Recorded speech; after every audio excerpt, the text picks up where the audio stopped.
Yo, we in the building. What is poppin'? Return of the Mac. You know how we do. Check it out.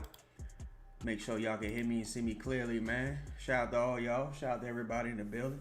Let me make sure the alert got sent out, because you know how they be playing games with these notifications. All right, we good. We good. I got the notifications, so I'm hoping y'all got the notification. Yes, indeed, man. Yes, indeed. Let me feel y'all come in the room. Pause. All right, so we playing the New York Knickerbockers tonight. Will it be a Jose Alvarado revenge game? If I'm not mistaken, Jose Alvarado is averaging around 4 points this month. So this motherfucker coming here tonight and drop 40 points. It's just meant to be. It's just meant to be. Jaden, what's up with your homie? Shout out to Jaden in the building, first person in the building. We got the Magic playing the Cavs tonight. It's a reason to keep an eye on that, y'all. Because if Jamal Mosley is fired, do not be shocked if he's the next coach of the Pelicans. Mike, what's happening with your homie? What's happening with your Michael Morgan? Peace to you, brother. We in here. Yes, indeed. Yes, indeed. Yes, indeed, man. How y'all feeling tonight? Y'all think the Pelicans can pull one off in New York? The Knicks haven't played well recently, honestly. So the Pelicans, I mean, they can beat the Knicks. Well, what up, Mr. J. Cal? I think the Pelicans can beat the Knicks. The Knicks had a dog fight versus Golden State without Steph. I think they had a tough game versus Indiana, if I'm not mistaken. So the Knicks are very beatable, especially given how Michael has played lately. Michael, OG. It's like you have to do those trades, because if you have an opportunity to win a championship, especially in a market like New York, you have to go for it. But damn, that trade looked bad in hindsight. I ain't gonna lie to you. Jaden say, whoa, with your TX, 2X, what's up with your homie? 2X key in the building, what's happening with you? Jaden say, Chad, what you think gonna happen tonight? I think the Pelicans get out rebounded and outshot from beyond the arc, but I'm hoping to be surprised. It's fucked up because this is not necessarily a homecoming for Jose Alvarado, because again, you know, the game is on the road. So you won't see Jose Alvarado in the New Orleans arena again until next year. You won't see him in the Smoothie King Arena again until next year, possibly. Yo, what up with your wealthy few? What's poppin', homie? Yo, for the people in here who are members, how y'all feel about the story time joints? Y'all, because I told you, if you saw the last story time we did, there's a couple more parts to that. So let me know how y'all feel about the story time. If y'all a fan of the story time, if y'all want to move away from that and just keep it straight up Pelicans oriented, like, you know, behind the scenes talk. Let me know what y'all think about the story time joints we did on the last episode. I dropped another one. I dropped I don't know why when I uploaded it. I guess, well, what up with you, King Ramsey? When I uploaded it on the membership show, it uploaded as a short. I don't know why I uploaded as a short instead of an actual video, but that's something I'm gonna work on. I'll probably re-upload that one. I just don't like it uploading as a short. I don't feel like it does a service to the video, in my opinion. But that was something crazy that happened behind the scenes a while ago. I'm gonna have to give y'all the story time about that meeting also. But that was a funny meeting. But shout out to everybody in the building, man. Make sure you hit the like button as you come in. Hit the subscribe button. Hit the bell notifications so you can be notified. Also, if you're not a member yet, consider becoming a member. We just dropped a really cool episode. Really 2 episodes. I had to take one down because, again, I didn't like it uploaded as a short. I'm going to have to edit that and re-upload it. But we dropped a really cool episode. I hope y'all, y'all saw it, and I hope y'all fuck with it. Yes, indeed. All right, so we talking about Zion's game. Whoa, what up with you, Shane? Shout out to my bro Shane. What's happening with your homie? J. Cal say you fuck with. Okay, for sure. Yo, so I haven't talked to y'all because I didn't do the Cavs game, but my takeaway from that Cavs game in the fourth quarter, Pelicans, of course, couldn't get a rebound. Held Zion out for too long. I understand he's playing with an injury. Did really well considering the injury last game. But, you got to find a way to get Zion in the fourth quarter at least a couple minutes early if winning is the goal. You know what I'm saying? You can't keep putting Zion in the last fucking 3.5 minutes for the fourth, especially when he didn't really score much in the first quarter. Like, it's, let's maximize this guy while he's on the court. Yeah, Shane, I totally agree. Pulling Messi didn't make no damn sense. I think Messi had like 10 rebounds also. Pulling him didn't make no damn sense. And that's the thing. If you're a person who's like, all right, we pull Messi for spacing, it's like, look, man, no matter what, the Cavs were not going to guard Herb Jones, right? They just wasn't going to guard him. So, and he went 4 for 12 from beyond arc. He went 4 for 12 from beyond arc, right? Mind you, all 4 of those threes he made were in the first half. I don't even think he scored in the second half. I don't even think Herb Jones scored in the second half. So that being the case, why wouldn't you just run your bigs out there? You could have ran Carlo out there if you was worried about spacing. So I just can't stand Borrego. This motherfucker sucks. Michael said if they start off slow, this could be a blowout. Pels have to come out swinging. Yeah, they can't have another start like they had the last couple of games, in my opinion. Trey, what up with your homie? Shout out to Trey in the building, man. Whoa, what up with Louisiana Gal? What's happening with you? What's happening with you, man? How you doing? Oh, appreciate you, Mike. Thank you, dog, for the 2-piece in the building. They appreciate the content. Thank you, brother. I appreciate that, Mike. And I appreciate you tapping in with the spaces also, homie. J. Cal say, because, bro, when it's playoff times, you still have content. Oh, say, because, bro, when it's playoff times, you still got to have content. I'm hoping you go live for playoff games. Oh, yeah. Definitely. You know, one series I'm going to be watching. I'm going to be watching that Magic series, though. I'm telling y'all, if look, I know some people probably going to get scared, but I'm telling y'all, if the Magic continue to disappoint, don't be shocked if Jamal Mosley is the new head coach of the Pelicans. But yeah, man, I'm going to have to put a poll on the channel so we can vote on which series we want to watch. We can vote on which series we want to follow. You feel me? Because I'm a big fan of Boston, man. You know, I like what Boston is doing this year, so maybe Boston could be one. But I'm going to have to put a poll up. I'm going to put one up on Spaces and on here so y'all can tell me which one y'all would be most interested in following. Because I'm definitely interested in seeing what happens now that Tatum is back. Absolutely. Louisiana got a bigger issue I saw last game was Trey's defense. Trey got switched onto and just attacked relentlessly. Don't know when his defense got so bad. To me, with Trey, it's so frustrating because he has the wingspan and the length. It's just a lack of strength. Just a lack of strength. Like this moved off of his spot way too easily, especially in transition. Like in transition, if Trey is the man back and the opponent is attacking downhill, there's almost no possibility Trey is going to stop the opposing player. He's knocked off of his spot way too easily. A shoulder into his chest, he's flying into the stands. Really got to put on some more weight this offseason. Really got to gain about 10 pounds of muscle at minimum. He just, the strength just ain't there, especially not in the upper body. Don say 10 more games in this regime. We hope so, brother. We hope so. It's the final countdown, y'all. Man, we've been consistent, though. I think we probably only missed we might have missed 7 games this season, something like that. But we've been really consistent this year, y'all. Man, I appreciate all y'all. Louisiana Gal say, also, have you still been hearing Kevin Ollie's name in the coaching search? Someone told me he's pivoting into real estate. I think the Kevin Ollie thing was more of a low-hanging fruit attachment, mainly because that's the guy who, because a lot of people believe that Monty Williams was hired by Troy Weaver when really it was ownership who hired Monty Williams in Detroit. I think that was a low-hanging fruit attachment because Kevin Ollie views Troy Weaver as a father figure.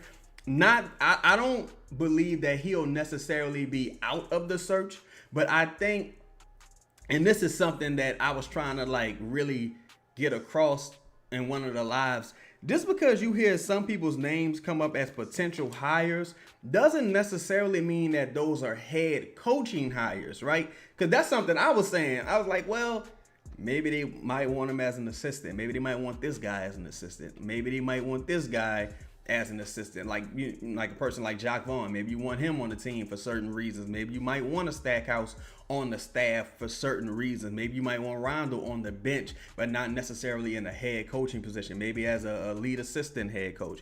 So that was one of the things I was thinking about as it pertains to Kevin Ollie. I haven't heard that name in quite a while, but that is one of the names that I was thinking about as it pertains to him.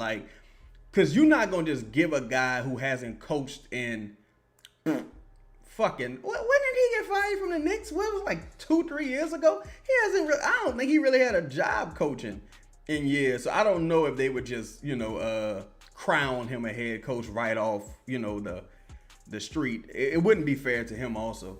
Jay Burke, what's happening with your homie? Salute to you. Jay Cal said that's smart, bro, because when you get Oh yeah, then you get more fouls. Yeah, facts. Covering like a more well-known team, especially a team that's actually in the postseason. Whoa, what up, though? What up, though, Detroit?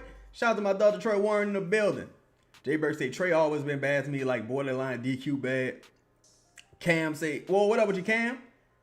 Michael Morgan said, I don't know if the small ball lineup works against the Knicks, to be honest. T5 the great. Whoa, now. If they go out there, whoa, what's happening with your Nola Ant? If they go out there and the Knicks run out motherfucking Cat, because they already got Cat and Josh Hart out there in the starting lineup. That's a lot of rebounding for the Knicks with those two alone. But if they go out there and roll out Cat and Mitchell Robinson at some point, man, it's going to be so tough for the Pelicans on the board. It really is. Like, Mitchell Robinson usually defends the Pelicans well also. Now, the game at home versus the Knicks was close. Like, with the Pelicans played the Knicks at home, that game was close. So you take into consideration the Pelicans have added DeJounte. I think the Pelicans got a puncher's chance tonight. The Knicks haven't played very well recently, in my opinion. They was, like I mentioned before, I don't know if y'all was in here, I mentioned before they had a dog fight versus Golden State. That Golden State could have won. I think they played Indiana in a close game, if I'm not mistaken. So they haven't played great. You know what I'm saying? The Pelicans have a puncher's chance, in my opinion. Jaden say, Chaz, why did JB have Herb Jones finishing the game in the fourth quarter? Man, I love her. We needed rebounds in the last few minutes. Meesy should have finished the game. Now, I think it's scheduled rotations in certain instances. Like, some people just want to win or lose with their guys. Some people just like, I'm going to win or lose with my people. And I think that's kind of what happened. Because keep in mind, Herb Jones also had 5 fouls. So he couldn't defend the way he would typically want to defend. Because he had 5 motherfucking fouls. Like, so what did you... I don't understand what the purpose of putting him out there at all was, truthfully.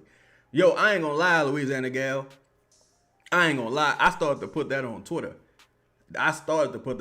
Now, this is not financial advice, y'all. But I probably would have bet the over on Mitchell Robinson rebounds tonight. I started to put that on Twitter. I just didn't do it. Because I was like, now watch, I say this shit and this motherfucker get 2 rebounds tonight and people mad at me. But it ain't a bad idea. Say they starting Herb at center. I think Herb is... see, I don't necessarily think he's the quote-unquote center. They'll probably have like Zion defending Cat in the post or something like that. But see... The starting lineups are so bizarre with the Pelicans because they switch everything typically. So if you're going to switch everything typically, it really doesn't matter that, let's say Herb, for example, let's say if you got Herb guarding Brunson. If you're switching everything, what's it matter? Like, you know what I'm saying? He's going to switch off of Brunson at some point anyway. Like, it's just, I don't understand what they do on a night-to-night basis, bro. And that's the problem to me. Say, did you see what Mitchell did to Trey? You talking about Donovan Mitchell? Say they. Let me see. Yeah, Spider. Look, and I thought Herb did a solid job when switched on to Spider and James Harden last game. I thought Herb first half was really solid for him, man. I really did. I thought better than solid. I thought his first half was good. Yeah, they were giving up that 3. They forced him to take them 3s. First 3 was an air ball, but he did end up making 4 of 10 in the first half. But hey, if I'm the Knicks, that's what I want. I don't give a damn if you make 4 of them motherfuckers. Take 20. Take 25 threes. I don't give a damn. If Herb hit 10 threes in a game, you're just supposed to win that night. It just is what it is. You know what I'm saying? Like, if you're the Knicks and Herb goes fucking 10 for 20 from beyond the arc, that's just your faith. That's your fate. You're supposed to lose. But, you know, I still think generally the Pelicans have to do better at generating good looks for their players who they want to have the ball and who they want to score the ball, instead of just taking when the defense gives you, because the defense is giving you that shot for a reason. You know what I'm saying? But they just play right into their hands more often than not. Michael Morgan said we don't have enough versatile players to be running switch all the time. Yeah, I agree. Like, if you got DeJounte and Herb and Zion, like guys who kind of good with getting deflections and, you know, being able to get the ball out running and getting into transition, cool. But at the same time, you're not a very good transition team. So it's, like, what the fuck? Like, you know what I'm saying? It's you got to pick a battle if you're the Pelicans, bro. You really got to pick a battle. You really got to pick a goddamn battle and pick a struggle, because it's too many negatives here. Way too many. Way too many. Whoa, what up with you, Lee? What up with you, Lee? What I would like to see the Pelicans do tonight, though, and look, they got Trey Jemison, too. It'd be funny if they have a Trey Jemison revenge game. What I would like to see the Pelicans tonight do is just make a point of emphasis to crash the boards. Crash the boards. Look, because that's how you beat the Knicks. Rebounding and running them off the three-point line. You can't let a motherfucker like OG Anunoby go like 4 for 8 from beyond the arc. You can't let Mikal Bridges get going. Jalen Brunson, there's no stopping Jalen Brunson. He gonna do what he gonna do. You gotta make Jalen Brunson beat you by himself. You already know if you can get physical with Cat, you could kind of play Cat out of a game. You don't have the size necessarily, at least not in the starting lineup, to match up with Cat. But you know if you get physical with him, he can get a bit discouraged. You gotta send Zion at Cat early, relentlessly. That's Zion's thing. You know, Zion attacks Cat.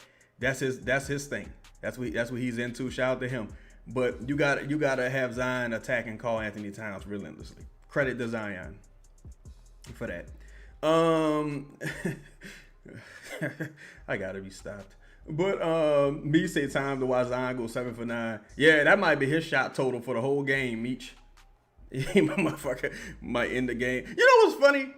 And I guess I get it, but I don't understand like watching the game and seeing Zion in the game with like 12 shot attempts and then blaming Zion. I'd be like, did you watch the game?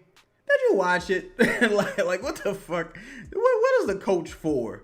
What is a coach supposed to do in these situations? I like that attacking Brunson. I don't want them to get too. See, they've done that several times. They've done that several times with having like Herb attack quote unquote the weakest defender or that small point guard, and on cue, OG Anunoby hits a 3 to open. But they just overdo that sometimes with having Herb attack Brunson or attack the point guard. It's like, okay, what are we doing here? Like, this is a waste of time. Okay, they got Zion in motion. Nice finish right there. Nice attack on Cat. Pause. Yo, it looked like Zion putting on a little weight, too. I ain't gonna lie. Say they got to get Poole some minutes this game, bro. It would be nice. It would be nice. That's why I'm like, they must got a plan. Oh.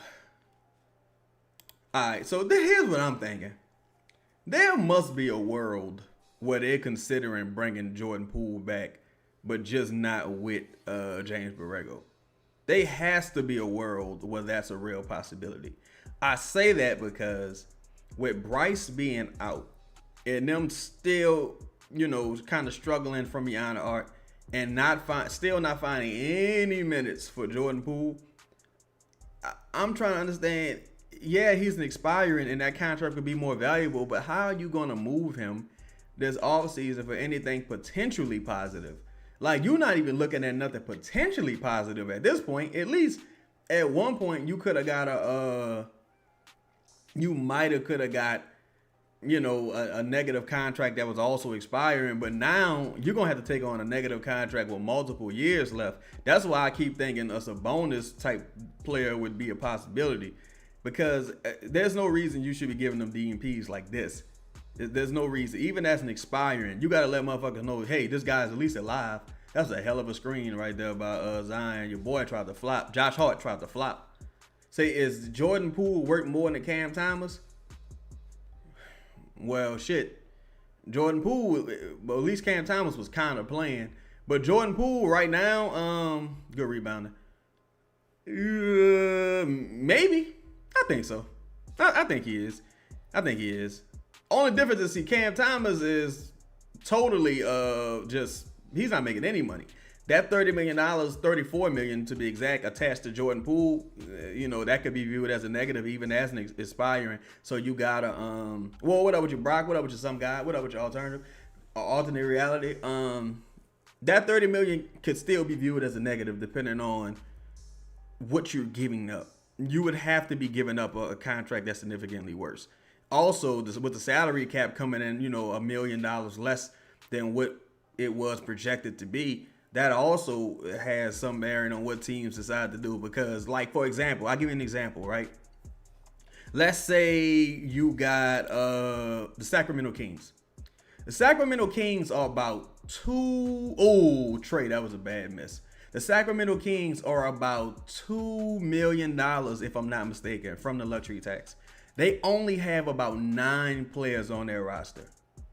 going into next year, if I'm not mistaken, because the Keegan Murray contract extension. So they got 9 players on the roster. I think the minimum is 13 you have to bring into the season. And they only about $2 million from luxury tax. They're going to have to move Zach LaVine or Sabonis to fill out the rest of this roster.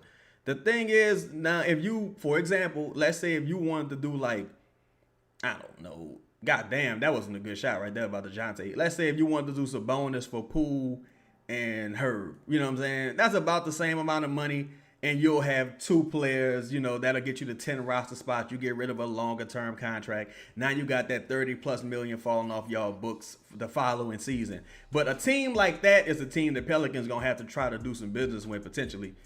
If I'm making sense what I'm saying, y'all, it say damn, that was bad right there, Poole. I mean by Sadiq Bey. Say is Poole and Borrego beefing? Oh yeah, Poole don't fuck with this coaching staff at all, some guy. From what I was told, I did a membership episode on the great defense by Zion right there. What I was told, and I did a membership episode on this. Oh, DeJounte missed Zion under the rim. Look, that worked out though. Sadiq Bey hit a huge streak, but DeJounte missed Zion under the rim on that cut. Only Jalen Brunson was right there. Could have been an and one potentially. But anyway, Jordan Poole feels like the coaching staff doesn't really have a vision or direction. He, according to his team or people I've spoken with who, you know, have some ties to Jordan Poole, and Jordan Poole not being a very vocal guy, he's not going to really come out and say anything about it because, you know, he kind of more of a low-key person from what I was told. But he feels like even in Washington, allegedly, even in Washington, they had more of a vision and more of a, you know, solid coaching staff and strategy than they do here in, you know, New Orleans. My dog Brock in the building. My bad. Louisiana Gal said, I'm worried that they won't really be able to trade Poole. I heard February Dumas wouldn't take back additional money. The Bulls allegedly tried to get them to take back Pat Williams. So, I think, shout out to Joe Dumas for that. Pat Williams got one of the worst fucking deals I've ever seen. I don't even understand why they extended him. I don't even understand the purpose for the extension. Now look, y'all saw Zion. Zion was just talking to DeJounte Murray just now, right? I think Zion might have been saying like, "What the fuck you doing?" But there was certainly some confusion just now between Zion and DeJounte Murray. If y'all saw Zion and DeJounte Murray just now, that action just led to a Herb Jones streak. Not the best streak. I mean, not the best shot you wanted to get, but it worked out. Good defense by Zion. You didn't have to foul him right there. You didn't have to foul him right there, but that was good defense by Zion most of the time. Didn't have to foul him right there. Zion playing some good defense, but you didn't have to foul him. Louisiana Gal said, I said the other day that Zion gained a bunch of weight. It's noticeable in person. Yeah, he looked heavier than me. Look, he retaining water. Detroit woman said, why that little kid asked Jordan Poole how did it feel when Draymond punched him? I think the parents most likely told him to ask that. I thought that was a bad look, honestly. Because I'm like, the man here doing something charitable for the kids, and, the parents be wanting their moment and shit. Like, I want to sell this to TMZ. And it's like, all right. You know what I'm saying? I didn't think that was cool, personally. Brock said, why do you like the Rockets getting into the Giannis sweepstakes? Oh, because I want the Rockets team to implode and fail. That's why, Brock, I want the Rockets to expedite their timeline and just implode. I want them to trade all their young players to get Giannis and Kevin Durant. And when the shit don't work out, they're going to have to start from scratch. That's really what I want. That's why I wanted Kevin Durant to go to the Spurs, honestly. Because I wanted the Spurs to implode. But the Rockets is nice consolation prize. So if we go into the box score real quick. Hold up. My bad, man. I ain't even had to play-by-play up. If we go into the box score, I think Zion got one shot. Zion is 1 for 1. Sadiq Bey 2 for 5. Herb Jones 2 for 3. Trey 0 for 2. DeJounte 1 for 3. So Zion got one shot, y'all. He made it, but he got one shot. Herb Jones hit 2 threes. I think he hit 2, right? To start the game? No, he had 1. So he's 1 for 2 from Allen off. Sadiq Bey hit 2 threes, though. Moneybag, what's happening with your homie? Moneybag said, get the likes up. While we on timeout break, y'all, if y'all can hit the like button, share the live on Twitter or X, whatever you call it. share the live, and hit that bell notification if you haven't already, man. Shout out to everybody in the building. Oh, now that's a good question, Louisiana Gal, because I had posed that on Twitter as well. Would you trade the Bucks pick for next year? And that ties into Brock's question with facilitating the Giannis trade. I don't think I'd do it. I just don't think I'd do it. Because, like, the pick is top 4 protected. Well, the Pelicans, the swap is top 4 protected. So if it lands in the top 4, the Pelicans keep both picks. I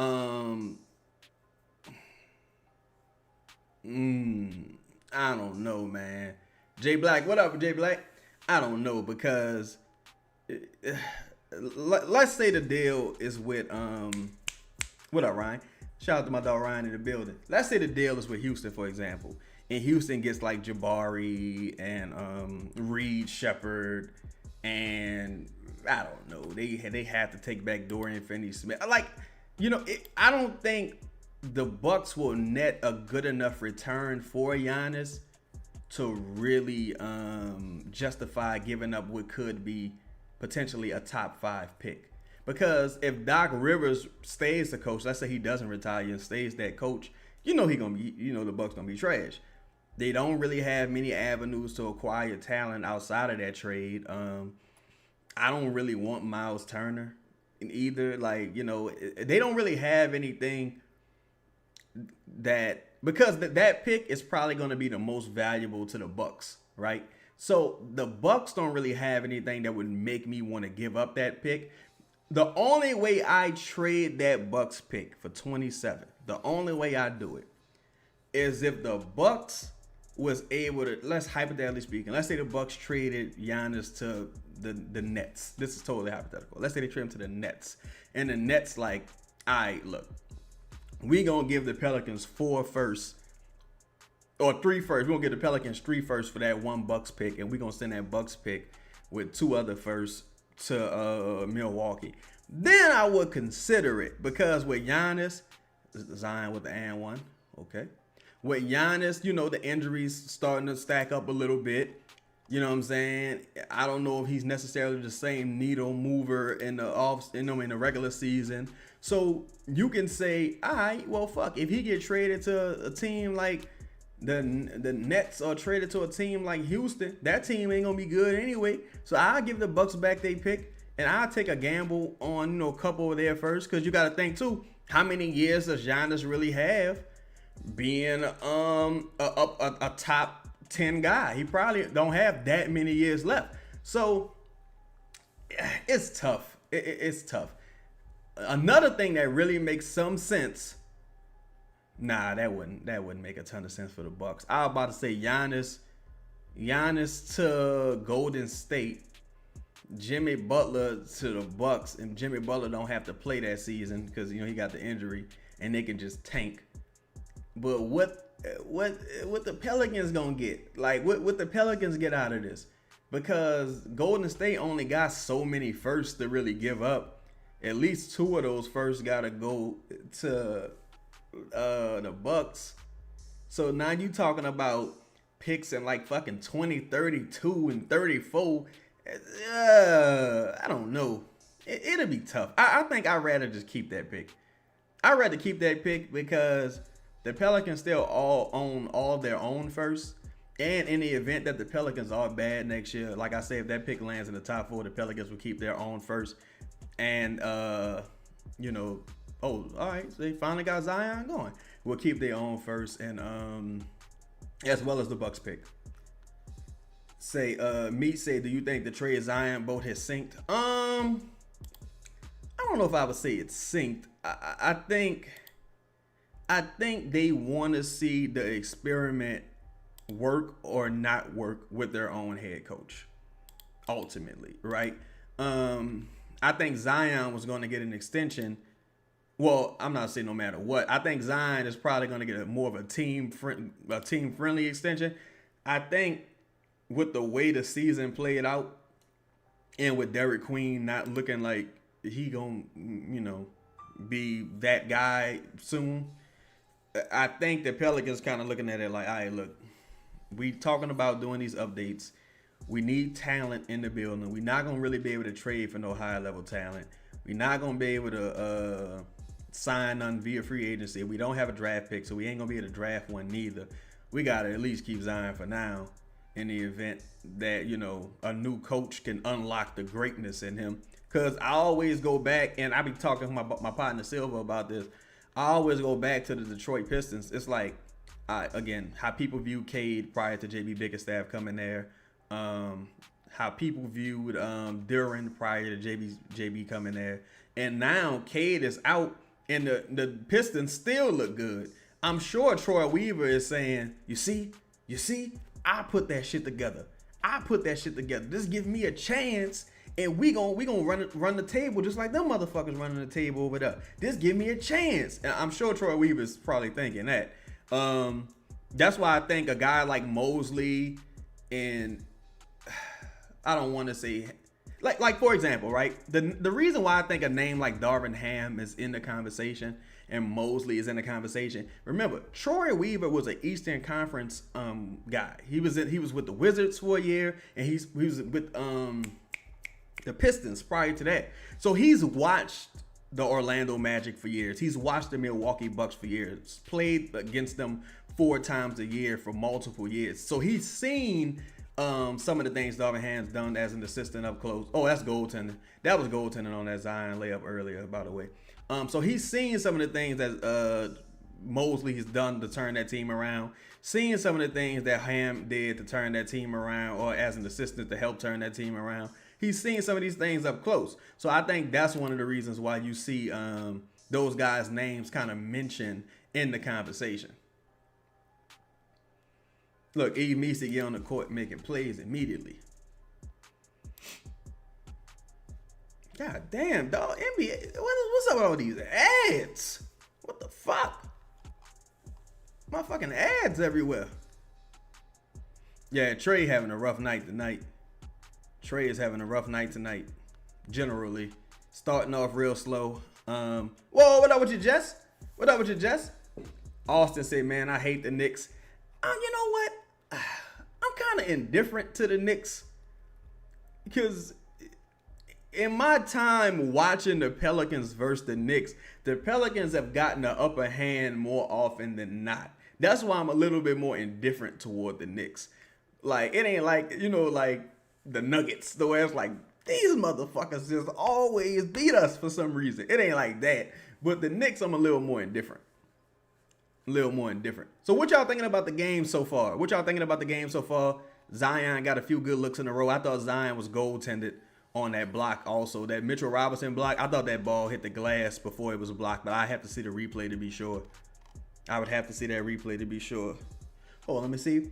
Louisiana Gal said, I'm so interested in this coaching decision and potential names mentioned. I heard Stackhouse might interview, but he prefer to be in the running for the potential Golden State opening. Now, that's an excellent observation right there too, Louisiana Gal, because I think a lot of us may be underestimating the possibility that Steve Kerr steps down, or he's asked to step down.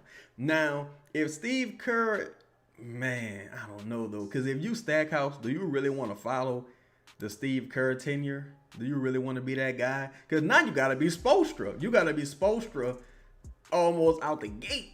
You know what I'm saying? That would be crazy. But my names, again, in no particular order, is Mosley, Stackhouse, Rondo. Them the 3 names I would prefer. Mosley, Stackhouse, or Rondo. Like, if it had to be somebody, Mosley, Stackhouse, or Rondo. Say we doing good, rebounding can be better. Yeah, definitely gotta step it up. Austin say, I'm saying the big market whistle. They obviously goaltend Zion, they don't blow the whistle. Yeah, that's I knew I wasn't tripping. I didn't think I was tripping. I was like, that looked like a clear goaltend to me. Chad said, feels like we're doing everything right and we still down. Well, think about this, Chad. Trey hasn't gotten going yet. He's a major part of your offense. So, you know, that could be one of the reasons why you're down right now. Also, you know, the Pelicans haven't really gotten to the free throw line. That's another reason why you can't be down, why they're down right now. The Pelicans have blown a lot of layups also. Like Sadiq Bey had a layup he blew, I think with, it might have been Brunson guarding him. Couple of situations the way they missed layups. Damn, now Mitchell Robinson making free throws. Say Moneybag said Herb showing off a streak the last 3 games. Yeah, Yeah, Herb, get that trade value up, big dog. Lala said we not winning this game. You don't think so, Lala? It's so early. Boy, Herb traveled like a motherfucker just now. It went in though. No blood. I mean, no blood, no fire with Herb. Traveled like a motherfucker just now. Detroit Warren said, I'm not a Knicks fan, but that 4-point play by Larry Johnson in the 99 playoffs had me amped as hell. I was in the hospital too, so that memory sticks out with me for sure. All right. Larry Johnson, grandmama. For sure, for sure. Let's see here. No, you know another person that hasn't gained any weight since coming into the NBA is Mikal Bridges. Oh my God, I forgot about Jordan Clarkson. I forgot Jordan Clarkson on this team. Are y'all surprised we haven't seen Jose Alvarado yet? But I forgot about Jordan Clarkson.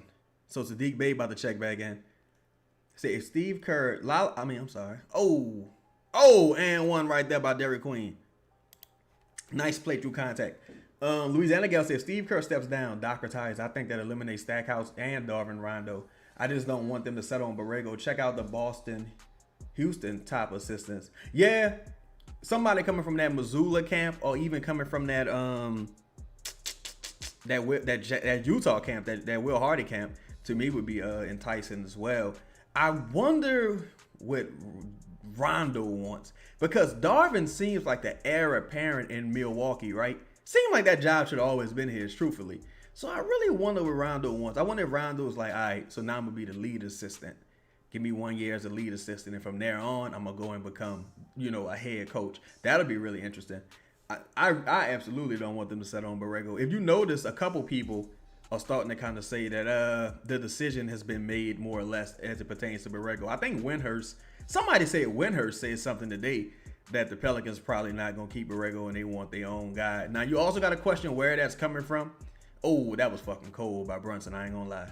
You also got to question where that's coming from. But I think Windhurst said something like that earlier today. I know Fletcher Mackel said that as well. Austin said the talent of NBA players is unreal. I know it's obvious, but they make a lot. But how they make some of these shots, man. That's why I used to always say, like in boxing, I used to like try to box a little bit, right? I used to say, man, the worst fighter, a dude could have a record of 0-20. You get in a boxing ring with him, he gonna whoop your ass. He gonna beat the dog shit out you. And that's what it's like with these NBA players. You gotta be paying attention. Now look, oh my God. What Jordan Clarkson just did was so embarrassing, dog. Jordan Clarkson just embarrassed the fuck out my team. Oh my God.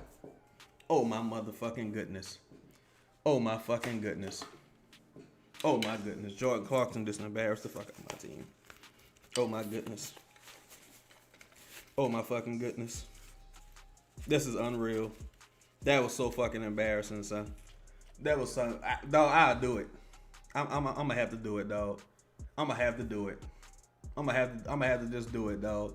That was one of the worst things I've ever seen, bro. I have to do it. I'm gonna have to do it, dog. I'm gonna have to do it. That was embarrassing. This man got the steal, ran down 1-on-2 in transition, stopped, fake Trey Murphy out of his fucking shoes, and got the bucket. Oh my God. Oh my God. This is unbelievable. This is unbelievable. Trey say I would like to get an assistant from a good team like the Suns got Jordan Ott. Yeah, preferably. Yeah, like I don't want nobody that come from a super duper losing organization that's just like, incapable. But then again, you could say Willie Green came from a winning team. Willie Green came from Phoenix, then he went to Golden State. Elvin Gentry came from Golden State also. So it's tough. Mike Brown came from Golden State. Kenny Atkinson was with Golden State. A lot of like brainiacs went through that Golden State system. It's funny. I think Borrego would be a nice fit in Golden State as an assistant, but I don't think he should be a head coach. Austin said we gotta get 40 up again and listen to your show. Well, I'm sorry, we gotta let up 40 again and listen to your show about how the first quarters have been killer for us. Oh yeah, fam. Yeah, like that's my issue. It's like the slow starts have been, something that's not talked about enough. Like I'll see people say the Pelicans played 3 good quarters. It's like, did you watch the first quarter? If you like with the Cavs game, the Pelicans only played well in the second and third quarter, in my opinion. Fourth quarter was bad. First quarter was bad. he either Dikembe or a random 7-footer G leaguer. You talking about Eve? Who you talking about? Who you talking about? Austin. Trey defense was terrible on that possession by Jordan Clarkson. Jordan Clarkson got 4 points already and a steal. Oh Lord, that handle by Brunson was nasty. I thought Fears did a decent job guarding him, but that, oh my God, that's embarrassing. This dude Clarkson just came into the game and instant offense. Oh my God, instant offense. Damn, I thought that was off on Fears, honestly. You talking about Eve? Well, look, Eve first possession, he got a nice putback. Now playing against Mitchell Robinson ain't no punk bitch though. I ain't gonna lie. Playing against Mitchell Robinson is not no easy task. Oh, I wanted Trey to attack Mitchell Robinson right there. Try to finish with that right hand. Ah! Damn it. Louisiana gal said, Fletcher said him, I believe him. He's extremely close to the gal Lauscher camp and predicted that Kellen more higher. Yeah, you know, Fletcher and Schmidt, they run real heavy. They like thick as thieves and shit. So, you know, you put two and two together with why certain people feel certain ways. I think one of the issues that some of the fan base has, as well as some of the local media, as it pertains to, you know, keeping Borrego and who they might hire, aside from what I already told y'all in the membership thing, I think one of the issues is, Sadiq, you dribbling the ball way too much, bro. Way too much, Sadiq. Is that people are afraid of being frozen out by the new hires, right? Like, not even just from the standpoint that the new coach could be bad. They're afraid of just being frozen out by the new hire. Like, if the new coach comes in and he brings his staff and he clears that entire, like, prior staff out, so a lot of people are going to be losing their sources. Like, a lot of people were unhappy when David Griffin was out because David Griffin was a lot of people's sources. Like, you be shocked at how much David Griffin, shout out to David Griffin. Y'all see I got my David Griffin hoodie on. Shout out to David Griffin. You'd be shocked at how much David Griffin was feeding motherfuckers. So they picking on Trey and Eve in the pick and roll. Yep. The solid head coaching. Solid head coaching here. Oh my God. Clarkson didn't even have to pass that. Oh my God. Oh my God.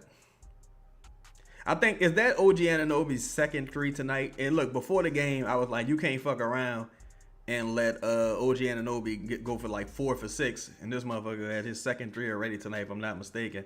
And Michael has one. Jack and Margella, what's happening, homie? He said the game over already. Yeah, I mean, the Pelicans gave up 42 in the first quarter. Not good. Not good at all. It seemed like when Zion and Herb left the lined up, things kind of went to hell. Let me ask y'all something for the people in the chat, because I saw something the other day where someone asked, what is the Pelicans' current identity? How would you guys in the chat classify the Pelicans' identity? Like, what would you say the Pelicans do well on a night-to-night basis, and what is a part of their, like, you know, cultural practices? Like, night to night, the Pelicans are going to do this. What would you guys say that is in the chat? Damn, y'all mad as a motherfucker. What's that in Slim Stout? He said this game ugly, Chaz. Yeah, Noel answered this is not the game you playing DQ minutes, bro. Probably not, honestly. You probably play him along with Mitchell Robinson in the game, but I don't know if I play him with Cat in the game. Knicks playing good ball movement. Yeah, Jordan Clarkson gave up a baseline cut, which he could have forced and probably made, but he kicked it out to OG for a 3 at the end of the quarter. That's good basketball. Game tied. Game was tied. This rookie lineup is always bad. Austin said we the only tanking team in the NBA that can't tank. Yeah, these motherfuckers trying their hardest too. D say left for 2 minutes and these boys getting belt the ass. Yeah, then you go get a motherfucking Snickers, and next thing you know, we down 20 points. Queen and Murphy are getting hunted. Yeah, it's looking bad out there for my dog Trey tonight. Trey having a rough one. San Jose say put my dog Poole in the game. Hey, you might as well. John Clarkson came in and gave these dudes incredible minutes off the rip. You might as well give Poole a chance, see what he got out there. See, the thing with Poole is he in such a no-win situation because he ain't been playing. So when you put him out there, if he look trash, it's like, well, fuck, he ain't playing a month. Crispy Clean, what's happening with your homie? Say identity. Chad say identity is we are fine with losing. Like, yeah, losing don't bother them. I can bank on that every night. Jack and Margella said identity is making dumb decisions. I'm so glad Spike Lee dressed like an adult tonight, more or less. Spike Lee be wearing some shit, boy. He do. Say no identity, get it how you live. Offense, bro. Yeah, Mike, I agree. Me say on offense, it's a green light for everyone. Okay. D say they play in spurts. They play in spurts. So it's hard to understand. Yeah. Janice said they suck. No identity on defense. Soft as hell. Poole getting the easiest money known to man. Oh, Poole and Looney making a killing. Boy, I trade places with Jordan Poole right now for anything in the world. Jordan Poole's making a killing. He getting away with robbery. Oh, great defense right there by Carlo. Gotta run, Zion. You gotta run. Gotta run, Zion. Oh, that was good defense right there by Jordan Clarkson. That was good defense by Jordan Clarkson, stopping that pass to Zion. Oh, nice drive right there. Rook. Nice drive, Rook. Nice job. King Ramsey said the Pelicans a jobber. We just putting over talent, huh? Box out. Get that. Good rebound, Zion. Come on, you got the numbers. Push it. Push the ball. Shoot that shit, DQ. Get in that hole. Damn. Okay, ultra green light for everybody not named Zion Austin. Yeah. Crispy said this green light is insane for everybody. Yeah, it's kind of crazy. It's kind of crazy. D-Way said 80% turnover rate on a 3 versus 1 transition. That's a goddamn shame. That was a great box out, great rebound by Carlo. Me say, yet they say the team has improved so much under JB. My thing is, I didn't like that shot. I didn't like that shot by Fears. My thing is this. When people tell you the team has improved, right? Ask them just how, like tangibly, like tangibly, how have they improved?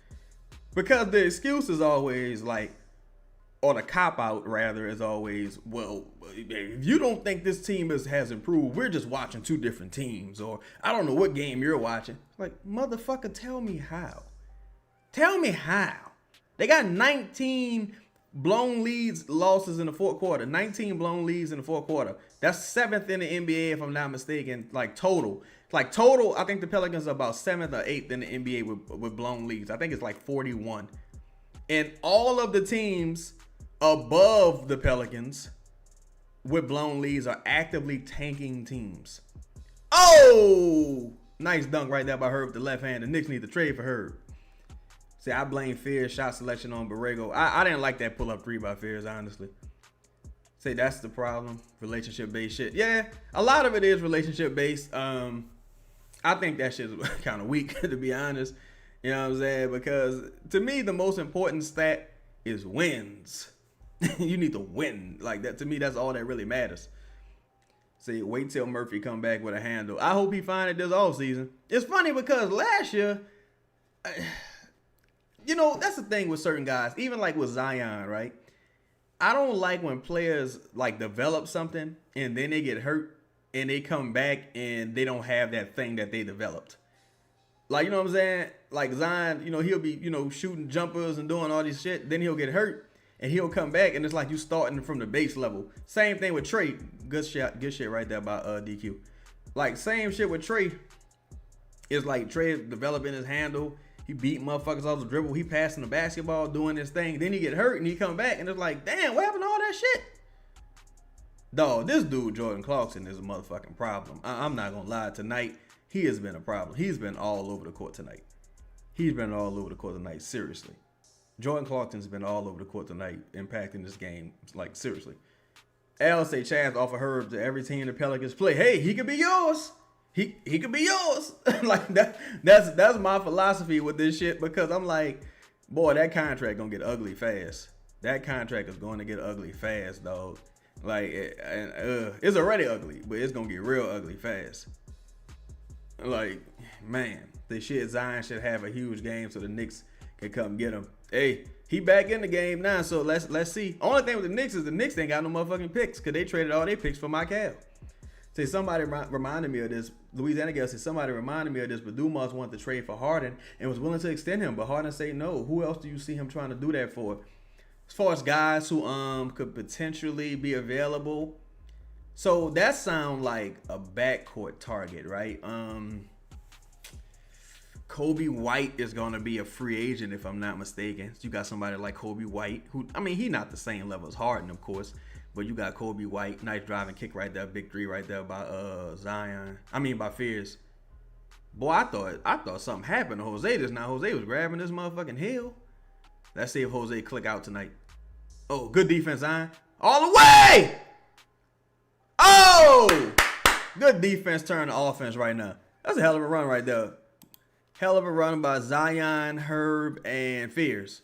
Hell of a run by Zion, Herb, and Fears right there. I told y'all, the game ain't over. The Knicks not very good. The game ain't over. The Pelicans got a chance to win this. The Knicks not that good. The Knicks have kind of been struggling. Quentin Grimes is another person. You got Watson from Denver. Watson is another guy who could be due for a big contract. I think he's supposed to return tonight, ain't he? Ain't Peyton Watson supposed to return tonight? So you got guys like Peyton Watson. You got another person like Kyrie, potentially. Kyrie could be coming back. You got, let me say, Quentin Grimes, Peyton Watson, Kyrie potentially. Who else that fits that guard kind of thing? 1-2 guard. Basically a combo guard. Oh, so Peyton came back last game. Okay, Peyton came back last game. So combo guard. Yeah, I think those are about the names that I can think of. Guys who kind of missed out on their payday and could be available. And Kyrie already got his contract, but I don't know what Dallas really planned on doing. But if he was interested in trading for Harden, a guy like Kyrie would make sense. A guy like who's had some malcontent issues in the past.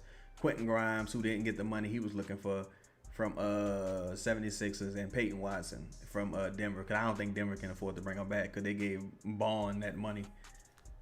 It's gonna be interesting though. That's interesting though. Him trading for Harden. Hey, that's showing that he was willing to drop his nuts. I say that, cause that would have been that trade would have went over kind of crazy. 504, what's happening with your homie? Say Zion defense been good this year. I think when he locked in, he's been really good defensively, staying in front of guys. Nick Hernandez, so you think Brunson get 26? Let me see what he had now. The short answer is yes, I do. This is not financial advice though. The short answer is yes. He 4 for 6 for 10. Yeah, I think he ended up getting 26. I do. I think he ended up getting it. He'll probably drop like fucking 8 points in a row in the fourth quarter. Ain't nothing we can do to stop him. Some shit like that probably. But I think he'll end up getting it. Let's see. This is not financial advice though. We talking about Louisiana girl brought up a point about Joe Dumars potentially wanting to trade for James Harden and was willing to extend Harden, but Harden say no. I think some of the guys who could be classified in that same distressed asset combo guard type arena would be guys like potentially Kobe White, Quentin Grimes. Kyrie is a straight up point guard, but Kobe White, Quentin Grimes, Peyton Watson, guys like that. Peyton Watson had a hell of a year before he got injured. Y'all saw that Moses Moody injury? Man, that shit was crazy. God bless him. That shit was crazy. Let's see here. See, Grimes is good. I watch the 76ers almost every game. The only problem with him is when you have other talent, he's very limited with the ultra green like the Pelicans. He'd be like Sadiq Bey. Hey, maybe he's a guy who comes off that, comes with the second unit and, provides you some offense. That was great defense right there by Derek Queen on Cat. Nice pass up ahead to Carlo. Carlo running the court like a big dog. Shout out to my son Carlo. Crispy Clean said Cat might look like Suge Knight and Tupac tonight versus the Pelicans. Crispy Clean, you still in my tweets, huh, dog? I had said that. I said, Cat Mitchell Robinson tonight might look like fucking Suge and Tupac. In 95. Yeah, Cat looked bad. Cat, I don't remember the last time Cat played well. Whoa, what up with you, Bree? How's the game? Well, the first quarter was ugly. First quarter was very ugly, but they seem to be finding their footing now, starting with defense, securing the rebounds, and getting out in transition. They kind of got Cat under control, but you really got to watch Cat from beyond the arc. You're not too worried about him bullying you below the rim. You're worried about him getting rebounds and getting on fire from beyond the arc. That's what Cat does generally. Get that motherfucker in foul trouble. That's his second foul right there, if I'm not mistaken, right? Yeah, that's 2 fouls in a row, Cat. That's 2 fouls in a row on Cat. So, but the thing is, I almost rather have Cat out there versus instead of Mitchell Robinson. I ain't gonna lie. I kind of would prefer Cat to stay out there instead of Mitchell Robinson, truthfully. because Zion tends to struggle against Mitchell Robinson. But yeah, Reed, they started off, the first quarter was kind of rough. Not rotating well. Jordan Clarkson came in the game and gave the Knicks some really good minutes. Pelicans couldn't really get anything going scoring wise, but just now, I would say in the last 4 minutes or so, Pelicans tightened up on defense, started hitting big shots, got out transition, forced turnovers. Zion's playing really well on both sides so far. You just got to keep these dudes off the board, man, and try to run them off the line. Because OG Anunoby already hit 2 threes. I think Michael already hit 1. You feel me? Like, they hot from beyond the arc. And now they got their rebounders and they got their hustle guys in. Josh Hart's back in. Say the ref is beautiful. Oh, my God. I ain't seen her. Say, why you say what's up to the chat, too? What you mean, Crispy Clean? What do you mean, Crispy Clean? Say Joe getting a championship coach? I hope so. I would love to see the Pelicans win that motherfucking championship. Oh, that was a nice pass. That's Zion's second foul, too, if that's on Zion. That's a nice pass right there. That was a smart pass. That was Zion's second foul right there. Let's see. Cat fouls you, and then it's so shocked they call, oh, yeah, that's kind of Cat MO. Oh, my God! Like, Cat be flashing out like me. Yeah, that Moses Moody injury was crazy, bro. Then he got hurt in overtime. That's the saddest part about it. Look, that was good defense by Derek right there. That was good defense by Derek. And look, Herb came through and helped as well. That was good defense by Derek because Derek pulled the chair. He pulled the chair and Cat didn't even notice. If Cat would have turned over his right shoulder, he would have had it earlier. But by the time Herb recovered the help, it was over already. But that was good defense by Queen. I told y'all, Queen is a solid post defender. It's just when you get him on the perimeter, you're in trouble. But he's a solid post defender. So you want Fierce to get Jose? That would be nice. Oh, yeah, Queen. Too much dribbling right there, big dog. Too much dribbling right there. Who was that on? Look, he's smart for throwing that shit at the rim, because that was certainly on the floor. Zion owns Cat. Damn, they taking Jose out already. Jose played for about 45 seconds. Yep, Moneybag said Herb got 5 assists. Yeah, Herb been racking up some assists recently, especially when they get down transition. Say that boy Zion is 42 of his last 56 shots. God damn. Shout out to Detroit Warren for that stat. He said Zion 42 of his last 56 shots. That's my thing. It's like with Carlo.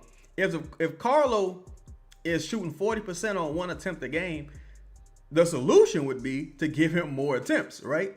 If Zion is shooting that efficient on his shot attempts, my position would be to give him more shot attempts. It's common sense in my opinion, bro. It's just, that's where the coaching staff has some issues. I think Carlo could be a poor man's Santi Aldana. Mind you, I say poor man. Like, you know what I'm saying? Shout out to my dog Carlo, though, man. Carlo doing this thing, making the most of his minutes. Pelicans didn't let go of the rope. They're making a run here. Shout out to those guys for playing hard and locking in on defense, because that's what really got this going. Zion's minutes, Herb's minutes, and Derek's playing some really solid minutes. Carlo's making the most of his minutes. I think Fears is giving them some good minutes. When Zion checked back in, I'll say that, because the rookies did not start this quarter well. Say Zion got to get comfortable taking that pull-up minute. Yeah, either that or, man, just shoot the wide open fucking 3. Like, just shoot it. Like, that's just something I can't forgive.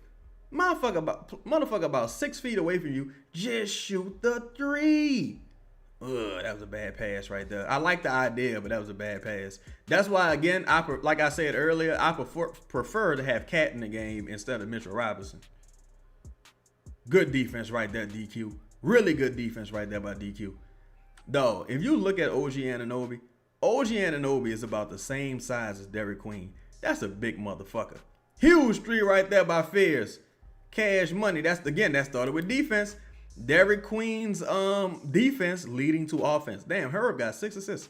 Derek Queen's defense leading to offense. Good contest right there by Fears, but we gave up the offensive rebound. I mean, by Carlo, but we gave up the offensive board there. But that still was a good contest. Zion gave up dribble penetration. Nobody was there to stop the help. Yeah, Fears played a lot of minutes so far. He's played a lot of minutes in a row so far. So I'm guessing DeJounte's coming back in soon.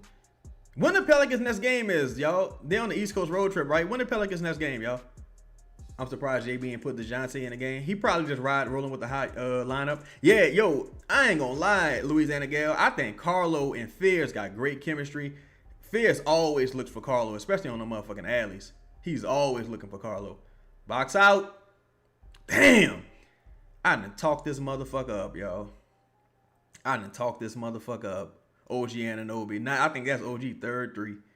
I done talked OG Anunoby up. Oh, my God. I said, oh, my God. Let me see what this dude got so far. This motherfucker is 3 for 7 from behind the arc. I say don't let him go 4 for 6, but he's 3 for 7. Ain't this a bitch? Crispy say, damn, we can't never get a rebound. Yeah, no, Mitchell Robinson is a beast. Trey, Mitchell Robinson is a beast. Defensively and drop coverage, rebounding, defending the rim, he's a monster. If he could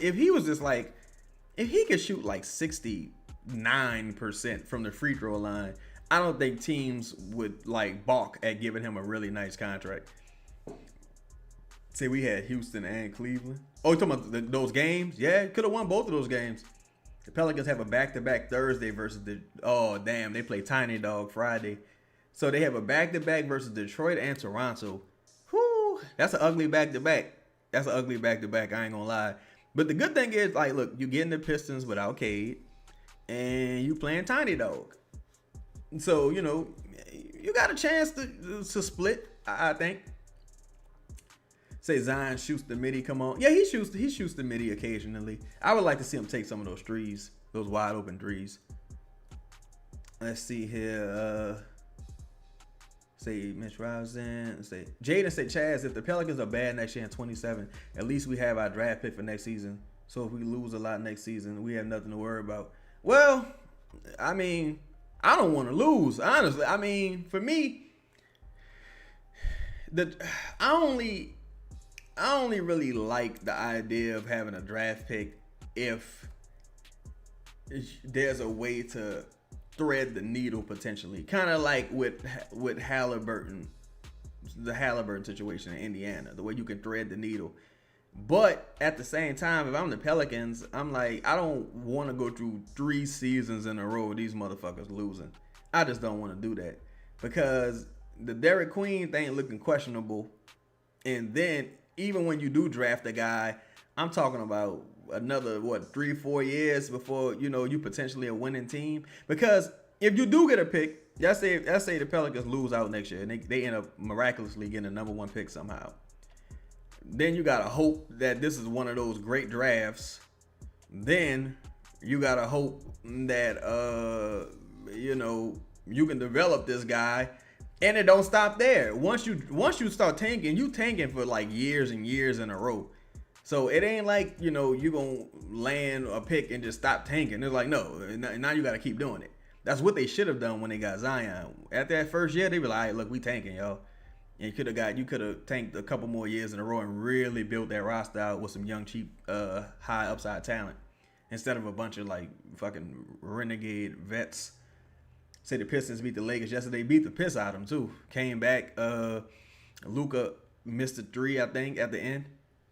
Pistons balling. That Indiana win over the Magic was fucking insane. All right, so now Zion is off the court, so Trey got to ball out. You need Trey to really step it up and ball out with Zion being off the court here, because that run came when Zion entered the game. Say Pelicans be wasting picks either via draft or via trade. Oh my God, too easy. They just killing the Pelicans in the fucking pick and roll. Too easy. Say why take Zion? Yeah, I don't understand why they took Zion out right here, personally. Say Pelicans be wasting picks either via draft or trade. Yeah, because the Pelicans will make a mistake and then you got to attach a pick to correct said mistake. Big 3 right there by trade. They needed that. They needed that by trade. That was a huge 3. Yeah, the Pelicans be making mistakes and then they got to attach a pick or several picks to correct said mistake. Look, they had Mitchell Robinson cutting down the middle of the floor just now, and Michael just didn't make the pass, but Mitchell Robinson was wide open cutting to the rim. Pelicans rotation defensively is just bad. Oh my God. Oh my fucking goodness. Jalen Brunson so cold though. Jalen Brunson is cold. Jalen Brunson is fucking cold, son. Jalen Brunson is cold, son. That was cold. That was cold. I ain't gonna lie. But even with the draft, it's like, damn, Sadiq Bey got 3 fouls, y'all. Sadiq Bey got 3 fouls. Say Zion hasn't taken 4 threes since his debut. I'm like, all I was asking for was 2. If I can get Zion to average 2 threes a game, I'll be content with that. You gotta take some threes, dog. You just got to. Like, because it get to the point where it's like, all right, you super efficient, but at the rim, but you could take some of that wear and tear off of your body by taking the wide open threes that the defense is giving you. I'm not saying you take no wild ass contested pull up. Nobody's saying do that. But from a catch and shoot standpoint from the corner, man, shoot that shit. I remember when the Zion played his rookie year versus the Jazz in the preseason, and people were like, oh, Zion is good, but he can't shoot. And that motherfucker came out there shooting threes and all kinds of shit. It's like he lost his confidence going throughout the season, which is weird to me. It's like, nigga, you one of the most efficient motherfuckers ever. Man, you better shoot that shit. Louisiana Gal said, I'm not giving up on Queen no matter how it looks. Just have to put a decent center next to him. I'm hoping the game can slow down for him like it seemed to do for Fears. Yeah, I'm hoping so as well. I'm hoping so as well with DQ, man. You know, I'm rooting for him. I feel like he has a ton of pressure on him. And it's just tough because it's like, offensively, he needs like some bread and butter. Nice call out with the floater. Offensively, he needs a bread and butter like shot selection, like go-to move. I don't think it's gonna be in the post. I think it's gonna have to be like maybe a pick and pop, like David West type player. I kind of want him to study David West, honestly. Carlo! Dog, Carlo can run that motherfucking court, dog. Carlo can run the court. Carlo can run the court. It's funny. I see so many mistakes the Knicks making. But Carlo can run that motherfucking floor, dog. But yeah, you know, he gonna have to be a pick and pop guy, I think. He gonna have to be a pick and pop guy. Unless he gets significantly stronger, and he's only got so many avenues to really do that. Oh my God, that was a huge three by my Cal. I'm sorry, y'all. Louisiana Gal, I would have tried to ride that Fears, Herb, Zion, Carlo lineup a little while longer. Trey is plus minus 16 and Eve's plus minus 18. Yeah, some guys is not stepping up right now. Trey being one of them at the moment. And defensively, the Pelicans are still playing really bad defensively right now. The Knicks just not making the right pass. But if y'all watch Mitchell Robinson roll to the rim, Mitchell Robinson is open, rolling to the rim damn near every fucking time. Like, I'm watching it in real time is crazy to see. In the pick and roll, Mitchell Robinson rolling to the rim is open damn near every time right now. They took Mitchell Robinson out, thank God. Say, why is Zion not at the table with 2 minutes left? Yeah, I don't understand this rotation at all. Like, you're not going to let your starting 5 finish the half? You're not going to let y'all real starting 5 finish the half? Okay. Oh. Look at Big Meow running the court.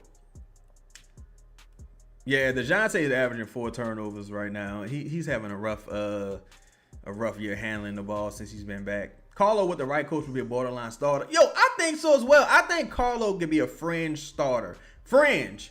Nice floater right there by Herb. Herb having a really good offensive game. Really good all-around game, actually.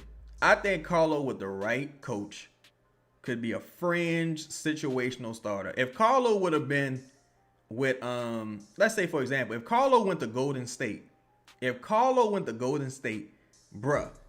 Imagine Carlo in Golden State playing like in 5-minute spurts. Man, this motherfucker would be ridiculous. Yeah, I don't understand these lineups. I don't understand these lineups whatsoever. Honestly, I don't really understand having Carlo and Eve out there right now. Look, he just told Zion go sit back down. Y'all saw that? He just told Zion go sit back down. Oh my God.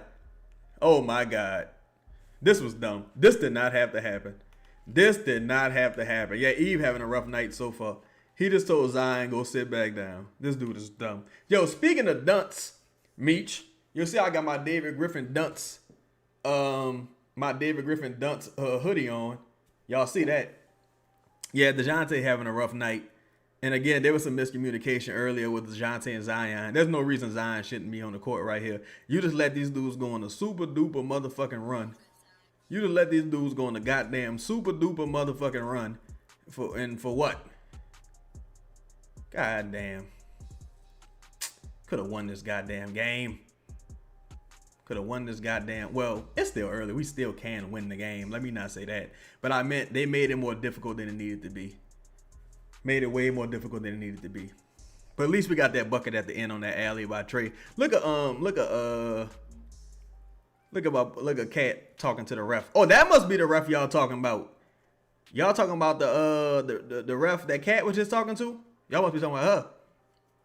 He said get DeJounte out the game. Bree said DeJounte gonna love Sacramento. Yo, I ain't gonna lie. I think that's one of the teams that could be, you know, a possibility. Oh, you know what, Louisiana Gal? Another person, like when you mentioned Harden earlier, another person that could be that guy for them is Malik Monk. I'm not saying I want Malik Monk, but I'm saying in a situation, in the situation kind of like similar to what you said about Harden, a guy on a rough contract, you know what I'm saying, potentially looking for an extension. I think Malik Monk got a couple years left on his deal though, but you know, Sacramento was trying to move him. DeJounte want to be on the West Coast. I can see a situation where is Poole and or DeJounte going to Sacramento for Malik Monk and Sabonis type situation like that. I can see that because that money kind of matches up, and I think it would give Sacramento some more cap room moving forward. But that I can see something like that happening. Getting Malik Monk in a Sabonis type situation. I'm gonna have to. Matter of fact, do I got the joint up? Hold up 1 second, y'all. Let me see. Let's see if we can make this work, y'all. Shout out to everybody in the building. If you haven't hit the like button, hit the like button, y'all. Yeah, that was dumb rotation at the end of the game. If you go back and see, they had Zion at the scoring table and Borrego told Zion to go sit back down. That was kind of crazy. Damn, somebody said they bet on 7 trade makes. 7 3-point makes. Well, he had 2 right now, huh? Did he hit 2? No, he might be at 1. Let me check the box score real quick. Where'd Trey at? He 1 for 4. Okay. That's a difficult bet. That's why I don't bet on the Pelicans. That's why I don't bet on the Pelicans, personally. Let's see here. Hold up. But yeah, that rotation at the end of the half was kind of bunk. Herb Jones having a great game, in my opinion. Let's see if that carries over to the second half. Moneybag said, let Mr. Potato Head tell it Carlo and Fizz are worse than Kyrie and Jackson. Mr. Potato Head, I know who you're talking about. That boiled egg looking motherfucker. Yeah, those guys are not players. This same motherfucker told you Kevon Looney was going to come here and teach these guys. And man, shut up. Dumbass up, Ninja Turtle looking bitch. But let me get back to focusing. Shout out to everybody, man, in the building. Let's try to put this in a trade. The trade joint real quick. Let's see how that money will work. Let me know if y'all can see. Can y'all see the trade machine I got queued up? Can y'all see that? D said JB just needs to keep being himself, and I know we'll be getting a new like, keep doing what you're doing. Keep doing what you're doing, JB. You're doing great. Let's get this guy the fuck out of here. Like, I feel you. Janice said, I think with DeJounte having this poor of a start, Poole could have had some solid minutes. Potentially. But see, again, it's now it's like, do you put him in the second half after not playing in the first? Because now it gets a little bit unfair to Poole. I mean, I think this is one of those deals that you probably would have to do in the current league year, if I'm not mistaken. But this is just hypothetical. Let's say it was Sabonis and who did I say? Malik Monk. Malik Monk making 18. Okay, that's less than I thought. I thought it was close to 20. And hypothetically, let's say it was Poole and DeJounte. Now, just looking at this, I don't think this works. Given where the Kings are as it relates to the salary cap, just looking at this, I don't think this would work, truthfully. Given where the Kings are as it relates to the luxury tax. But let's try it. Yeah, I still want Ja as well, Trey. I'm still a proponent for going to get Ja. I'm still a proponent for going to get Ja. Wait, what the fuck? Trade machine has been further revamped to see new financial breakdowns been added along. Wait, so why can't I? What the hell? Why is it not letting me send it in? DeJounte to Memphis for Ja? I would do that personally. I think he fit their culture too. I think DeJounte would fit like a glove in Memphis culturally. I think it would make some sense. Kings have Zach LaVine ruins everything for them low key. Yeah, I think he only got 1 year left, right? I think got 1 year left. You say what I pick projected to be? I think it's like 8th right now, right, y'all? Ain't it like 8th right now? Let me see. If this shit load up. I don't know what's going on with Trade Machine because they're not even letting me send the shit in. Unless I'm having a dunce moment my damn self. Let me see. Hold up. But yeah, I think that's something that could work. I still kind of prefer the DeJounte Poole for. Alright, let me ask y'all. Would y'all do DeJounte and Poole for Ja Morant and KCP, or would y'all prefer to do DeJounte and Poole for Malik Monk and Sabonis? What would y'all preference be in theory? This is all hypothetical. Yo, this would work. This deal actually would work. The only thing is, the Kings already have, some luxury tax issues, and they'd be taking in an additional $1 million. But they'll have 1 year left of of Jordan Poole on that deal in the offseason. They only have 1 year left of Poole on that deal if they do it in the offseason. I mean, if they do it before the new league year starts, there'll only be 1 year left. So Jordan Poole will essentially be coming to expire in that offseason, and he would fall off the books the following year, and that would give him some much needed salary cap relief. The Pelicans, on the other hand, if they did this deal, of course you letting Looney go, of course. But the thing with Sabonis is Sabonis still needs to play next to a rim protecting center. And Louisiana Gal had an interesting point earlier about Carlo's contract. What she said? Was it Louisiana Gal who mentioned Carlo? Louisiana Gal said that Carlo become a restricted free agent after this deal ends. I wonder what the deal for him would be on the open market. I know next year his contract is not guaranteed. Next year, his contract, this upcoming offseason, he's playing on a non-guaranteed contract, and I think they'll probably look to extend him from there. But I don't think he gets much more than I think it's next year. He's probably looking at like $2 million. So yeah, can y'all see the board? Let me know if y'all can see the board. So next year, Carlos' contract is non-guaranteed. Of course, they're gonna pick it up for that $2 million. I think you're probably looking at extending him for close to maybe $8 million. Maybe. Probably about $8 million. He's still only 25 years old. Maybe something like what you gave Looney this year, with a non-guaranteed deal on the other end. Whoa, what up with you, Jose Davis? What up with your L? Shout out to my dog L in the building. Yeah, maybe you looking at extending him like he got it. You probably, or Sharp signed a deal this year that was pretty favorable, right? Sharp signed a deal this year that was pretty favorable. Darren Sharp for the Nets. Oh no, not how the fuck I typed in Sharp and Anthony Rendon came in. Kind of shit is that? Yeah, so Darren Sharp signed an interesting deal for the Nets this year, with the second year being a team option. I think you can sign Carlo to an inflated deal. What is happening here? Y'all see I'm typing in the Nets and shit, and Anthony Rendon keeps coming up for some reason. What the hell is going on here? So, let me see here. Dog, man, I don't know what the hell going on. Let me just do it like this. Cause this don't make no fucking sense. Why does Anthony Rendon keep coming up? Who is Anthony Rendon? I don't even know what that is. I don't even watch baseball. So let me see. Nets. Whoa, what up with your game? What up, game? You say, none of Griff's players are safe, in my opinion, except Zion. Say you would do the deal trade and you would just reroute KCP. No, I'm saying, even though I think Sabonis and Monk is more balanced return talent wise, I hate KCP contract. I'll still want Ja, and you would reroute KCP. Okay. Louisiana gal said, not saying they do it, but if Duren makes all NBA, then he becomes eligible for 288 5 years. The Trajan decides not to extend him. You think Troy would make a run at him? If so, what does the deal look like? I absolutely think Troy would make a run at him in that event. I absolutely think they would make a run at him in that event. Troy and Joe, I'm sure would be very eager to do something like that. But to answer your first question, I think this is what a Carlo extension looks like.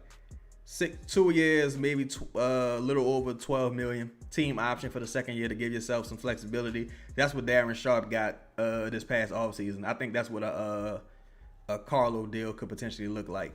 Game said you was thinking about a rebuild, wanted to run it by you. What you got, Game? What you got, Game? Let me pull up the Duren deal. So Duren would be a restricted free agent if I'm not mistaken, right? Louisiana gal. So, that would be tough. Let me see, because if you trade in Duren and everything on the table aside from, I'm presuming, Trey Fears and Zion will probably be the only thing that's off the table in a potential Duren trade, I'm presuming. So, damn, it won't let me project to what Duren deal would be. So if it's 288. Let me see. What's 288 divided by 4? Hold up. 288 divided by 4. Calculator. Jesus, that's a lot of money. Oh, hell no. God damn. Wait. My math got to be off. My math has to be off. My math got to be off. I know 288 divided by 4 ain't no 72 million a year.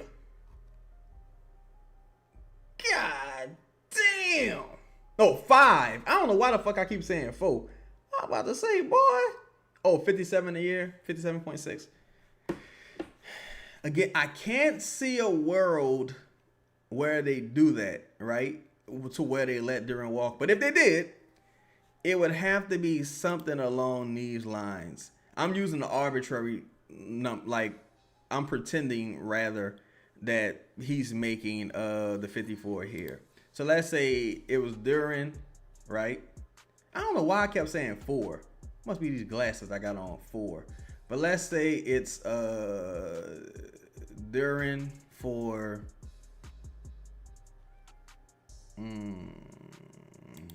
Herb. Even though it wouldn't make no sense for them to want Herb, because it would have to be Trey. It would have to be Trey. Because if I got Amen Thompson and Holland, I don't really need Herb, and I'm already a great defensive team. So it would have to be Trey, and they probably would take Poole back. So I think that would be the deal. It would be Duren for probably like Trey and Poole just to make the salary work. So, and maybe I don't think it stops there. It has to be Trey, Poole, and maybe a first or 2.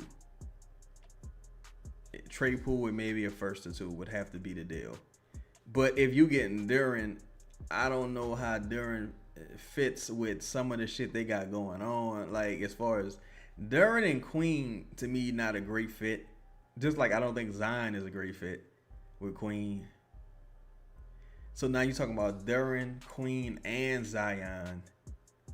Ugh. I don't know. It would be... I would have to convince them to take Derek Queen. I would have to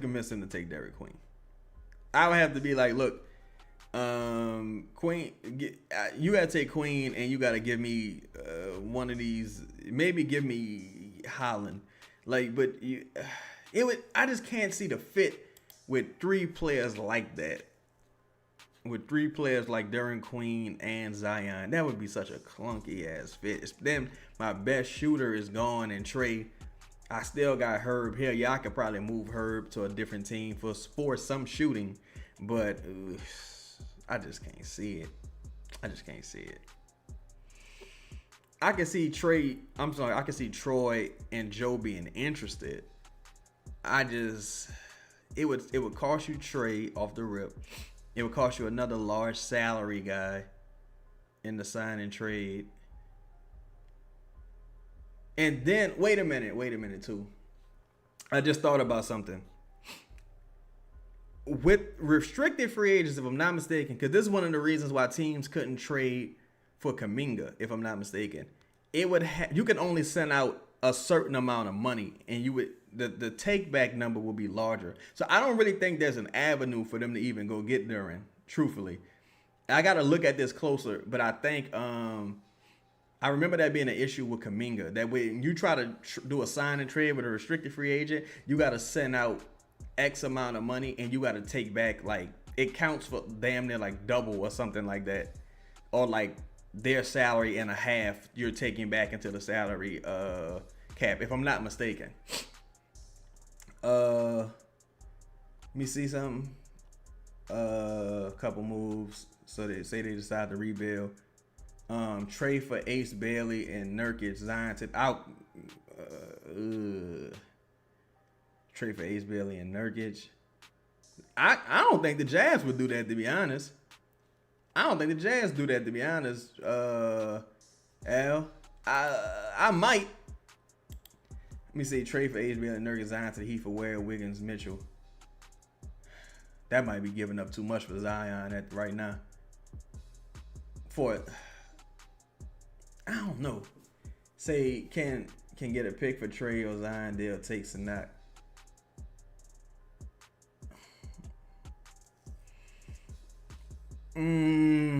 That's too many young players, I think, to be honest. Because I gotta develop fears.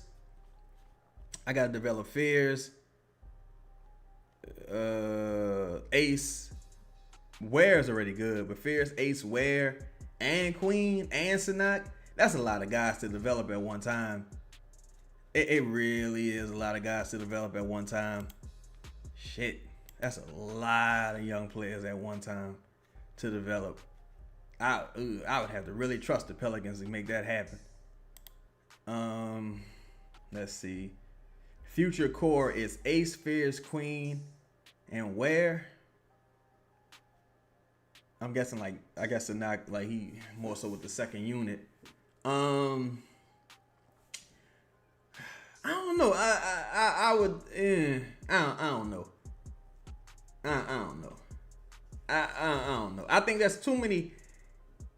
It's too many young guys at one time that I have developed over a period of time. Usually, you're looking at one or two max. Right, you're looking at like one or two max, because when you're trying to develop, that was a great defense by Herb Brunson. When you're trying to develop like 3 and 4 guys, it just gets really, really tough to do. Oh, big 3 right there by Trey to tie the game up. That's 2. You don't need 5 more. 5 more makes, Bree. Say no disrespect. Oh, Lord.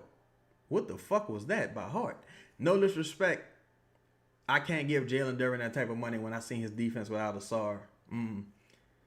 Louisiana gal say it don't bother y'all that we 7 years into the design situation, we still don't know the type of center that works next to him. You mean from an organizational standpoint?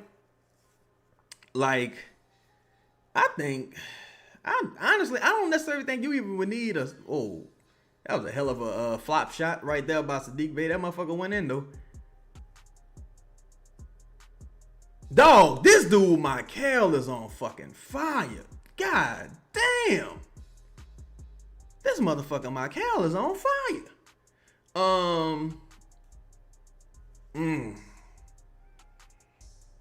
I don't know, L. That's tough, because in that situation, I still don't know who I'm necessarily building around. Am I building around Ace? Am I building around Fears? Or am I just accumulating high level talent? That was a nice ass drive right there by DeJounte. Am I just accumulating high level talent and letting the cream rise to the top? Pause. Louisiana girl said, I don't think Sanak will declare. You don't think so? He had a solid game recently. He was having a rough season up until this point though. He's having a really rough season. I know a lot of the scouts were kind of like, I don't want to say down on him, but they were talking shit about him, like people who thought he would kind of hit the ground running this year. Damn, OG Anunoby, 5 for 9 from beyond the arc, dog. Him and Michael acting a fucking fool. That was terrible by DeJounte. So you hoping to get somebody great out of that? Look, I told y'all, I thought Ace had the second highest ceiling in the draft to me. Well, I think he had the highest ceiling. I thought Cooper was the best player, but I thought Ace had an incredibly high ceiling. And man, VJ is fucking balling. Shout out to VJ, balling like a big dog. Say Trey on defense killing me. Yeah, Trey got to get stronger, dog. And you know what's funny? He looks even skinnier right now. He looking even skinnier than he did to start the season. You know, all that shit you put on, all that muscle and mass you might put on in the offseason, that shit wears off throughout the season. But he look like rookie year Trey right now physically. That was a great pass. Damn, that's 3 fouls on Zion. That was a great fucking pass. Great cut. Probably should have a center out there, to be honest. But that was a great pass, great cut. Sadiq Bey. Got to be more aware right there, dog. Zion got to be smarter, too. It's like Zion, if you're not going to get the block, at least foul the motherfucker the way he can't follow through, so it's not a three-point opportunity. So now Zion got 3 fouls. Luckily, it's only the third quarter. Say, what does having Trey do for us from a winning perspective? Well, I think he's your best shooter right now. I think he has shown some games where he was just out of his mind offensively. Consistency has been a problem for him, but shit, we could say that about a lot of these guys, honestly. Nice drive through contact. As far as like what does having them do for you from a winning perspective, right? For Utah, if I'm Utah, that's nice defense by Zion on Brunson. Zion I'm gonna say a lot of the Pelicans, probably except for Trey, on ball defense tonight has been really good. Their on ball defense tonight has been really good. If I'm Utah, I have to ask, is Ace's upside higher than Trey? And do I punt? Do I punt on a young high end prospect like Ace for Trey? I think if Ace was like pick 12 or some shit, maybe. But the fact that he's playing so well right now, and you just traded for Jaren, you got oh my god. Are they counting that as well, not an and one, but they waved the bucket off. So it's like if I trade Ace for Trey, that's it. Like I'm going all in if I trade Ace for Trey, right? If I'm Utah, that's it. Cause now I got Laurie, Jaren Jackson Jr. I got Kessler I'm trying to bring back. I got Trey. I got Keontae. Like now I'm just going all in at this point, right? I think Ace's upside is already higher than Trey's. He's younger, cheaper. I think you keep an Ace in that scenario. I don't think Utah would do it. I wouldn't do it if I was Utah. Younger guy, higher upside, already showing, more promise. I'm probably not trading him for Trey in that scenario. Because I already got Keontae. I already got, what's my homie name? I already got Laurie. I'm like, do I really need another, like, high usage guy who gonna need about 18 shots? Like, do I really need another guy like that? Probably not, especially not with the emergence of Keontae. Jack and Margella said, give the ball to Zion. Zion scores, wait 6 minutes. Give the ball to Zion. Zion scores, wait 6 minutes. Yeah, that seems to be the routine. Here. Motherfuckers going rogue. Breeze says Josh Hawkins think up the offensive side, but man, is he an impactful player? Yeah, rebounding, 50-50 balls, things of that nature. I don't think his defense is good, but rebounding and hustling 50-50 balls, he's the ultimate glue player. Says outside Jay. Louisiana Gal said the rumors were true that Ace Bailey wanted to get to the Pels and they took him at 7 and then traded up for Fierce. Does it look as bad as the Queen trade? I would say no, absolutely not. I think the Queen trade, the fact that Queen is an undersized center, according to himself, but he's really a power forward. I don't think you ever trade for you trade up for fucking a non-athletic big. I don't think you ever do that. Like, Queen would have had to look like prime current Jokic. He's not as big as Jokic. He's not as strong as Jokic. And his offensive game isn't as versatile. I think if you would have did that for a perimeter player like Ace Bailey, that's somebody that you could talk yourself into for like 4 years. You could be like, all right, he's starting to figure it out by his second contract. Whereas with Queen being an older prospect who's not really athletic, so his upside is limited. By his second contract, really, I would say before his second contract, by the end of his rookie contract, he's kind of going to be who he's going to be the rest of his career, in my opinion. Whereas with Ace, you would just have so much more time. I don't think that trade I don't think it's viewed the same at all. I think if you would have traded up, if you would have picked Ace and just traded up for Fairs, I think it looks totally different today. I honestly do. I think it looks totally different today. And I think now you really evaluating this team like, all right, somebody got to go around here. A couple of y'all motherfuckers about to go. Dog, Cat is too big to be acting like that, dog. Cat is too big and strong of a player to act like that. That's a damn shame. Yeah, Herb the whole time, like, y'all don't see this motherfucker? Say Ace might be expendable? You think so? Even if they get AJ, you think Ace gonna be expendable? But if he was expendable, is Trey the type of player you would need? Because Trey and Laurie play exactly the same type of way. Trey and Laurie play the exact type of way. I think you would need more of another ball handler in that scenario, because Laurie is a guy who gets a majority of his buckets on assisted baskets. Jaren probably about the same. Keontae is an on-ball guy. You starting Kessler. I'm trying to see where Trey would fit in that scenario when you would probably need another ball handler. I just don't know if I would do that. I think you would need more perimeter defense, if anything, in that scenario. Great rebound by Zion right there. I think you would need more perimeter defense in that scenario. But it also depends on what they do in the draft. What the fuck just happened? What the fuck was that? What call was that? Oh, that's bogus. Oh, how you call that? Damn, Herb got 4 fouls. Herb got 4 fouls. That can't be right. That can't be right. Ace would fit better considering he could play 3-4. Yeah, probably can give you some minutes at the 2 as well, Bree. Probably can give you some minutes at the 2 as well. Still got room to add strength, and he younger. He on a rookie scale deal. See, the value really with Ace and Trey that really puts Ace over is because he's on that rookie scale deal. And if you're a team like Utah that got a bunch of guys on big contracts, and you probably gonna give Kessler an extension, that's gonna be another big contract on your books. You're gonna need a person that can give you high-end cheap labor, kind of like what Keontae is giving them right now. And you got to give Keontae money.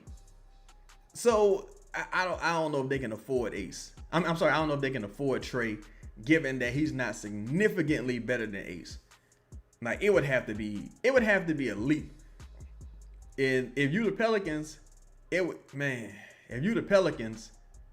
would be awesome from the standpoint that this could be your Shai Gilgeous-Alexander moment. Like, you know what I'm saying? Not saying Ace gonna be Shai. This could be a moment though. Damn, DeJounte got 7 assists. When the fuck did he even? When did that even happen? Say we never see Zion's lobs anymore. It's like occasionally, like if it's in transition, every once in a while I see him get him on a backdoor cut. That's great defense by Carlo. Great defense by Carlo, but better offense by Cat. DeJounte a brick, man. Get him out of my game. Louis, that I guess I'm calling it now. Dumas is using that cash he got in that Jose deal and using it to buy a 2nd round pick this summer. Yeah, I think so as well, Louisiana guy. I think he that combined with the fact that he got 2 2nd round picks, he could probably package together, quote unquote, and trade and use to trade up. I think he might use that money in one of those seconds to trade up and go get himself a great defense by Zion right there on that block. Use that money to trade up and get himself a high pick. Now, Joe Dumas, where they really fucked up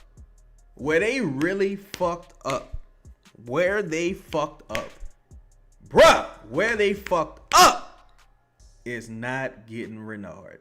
If the Pelicans had drafted Renard instead of Peavy, we not even talking about center right now, probably. We probably not even like center. We don't need no center. Now we need a point guard and some shooting.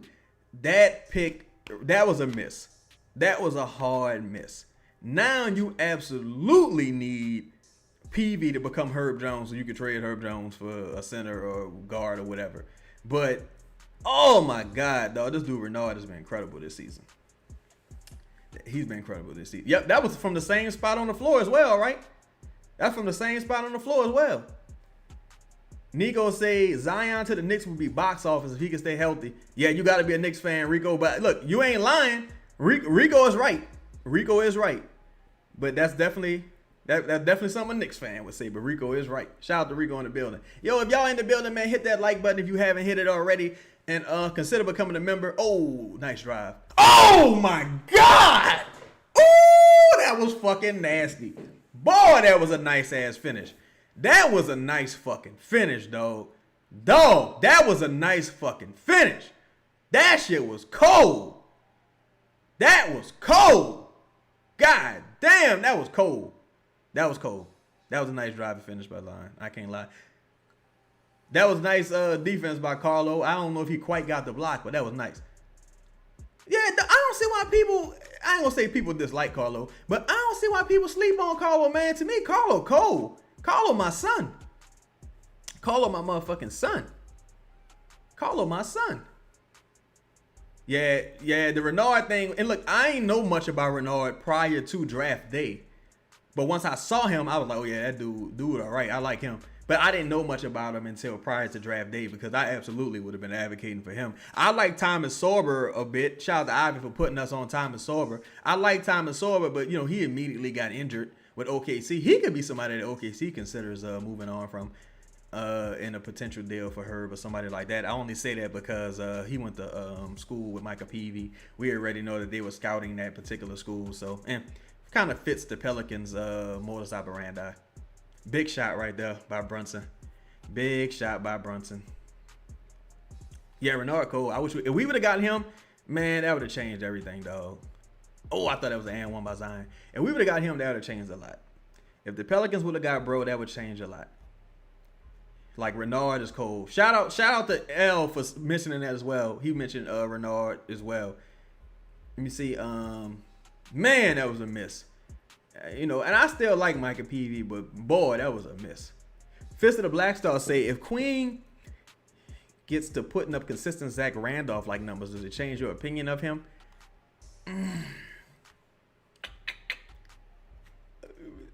Well, it would depend on the context. It would depend on the context because, you know, considering the way the game is played now, you know, people don't really play like that no more, right?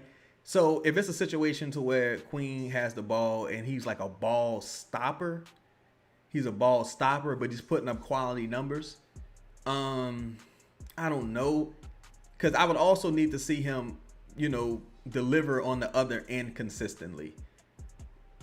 Great defense right there by Zion. Great defense by Zion. They about to give him a tech. They give his ass a tech for that. But that was great defense by Zion. I would need to see how Queen defends. How Queen defends. But I don't know, because to me that sounds like the best player on a bad team. Like Queen as Zach Randolph in 2026 sounds like the best player on a bad team, and that's something that kind of, I don't know how enticing that is. That was great defense by Carlo. Damn! Great defense by Carlo. I was about to say, man, you got Zion down there battling with fucking Mitch Robinson. This shit is crazy. Jack and Margella said, imagine if Zion shot 18, 20 shots a game, it could all be so simple. Yeah.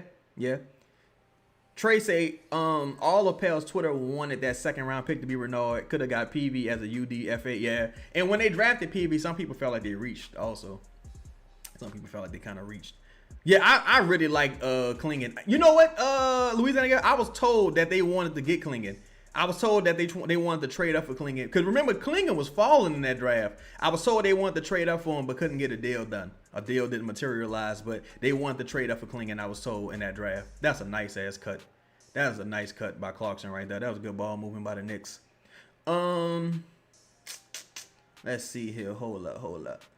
H. Bizzle say, with this team, Renard would have been on the G League team. Yeah, and that's the thing, too.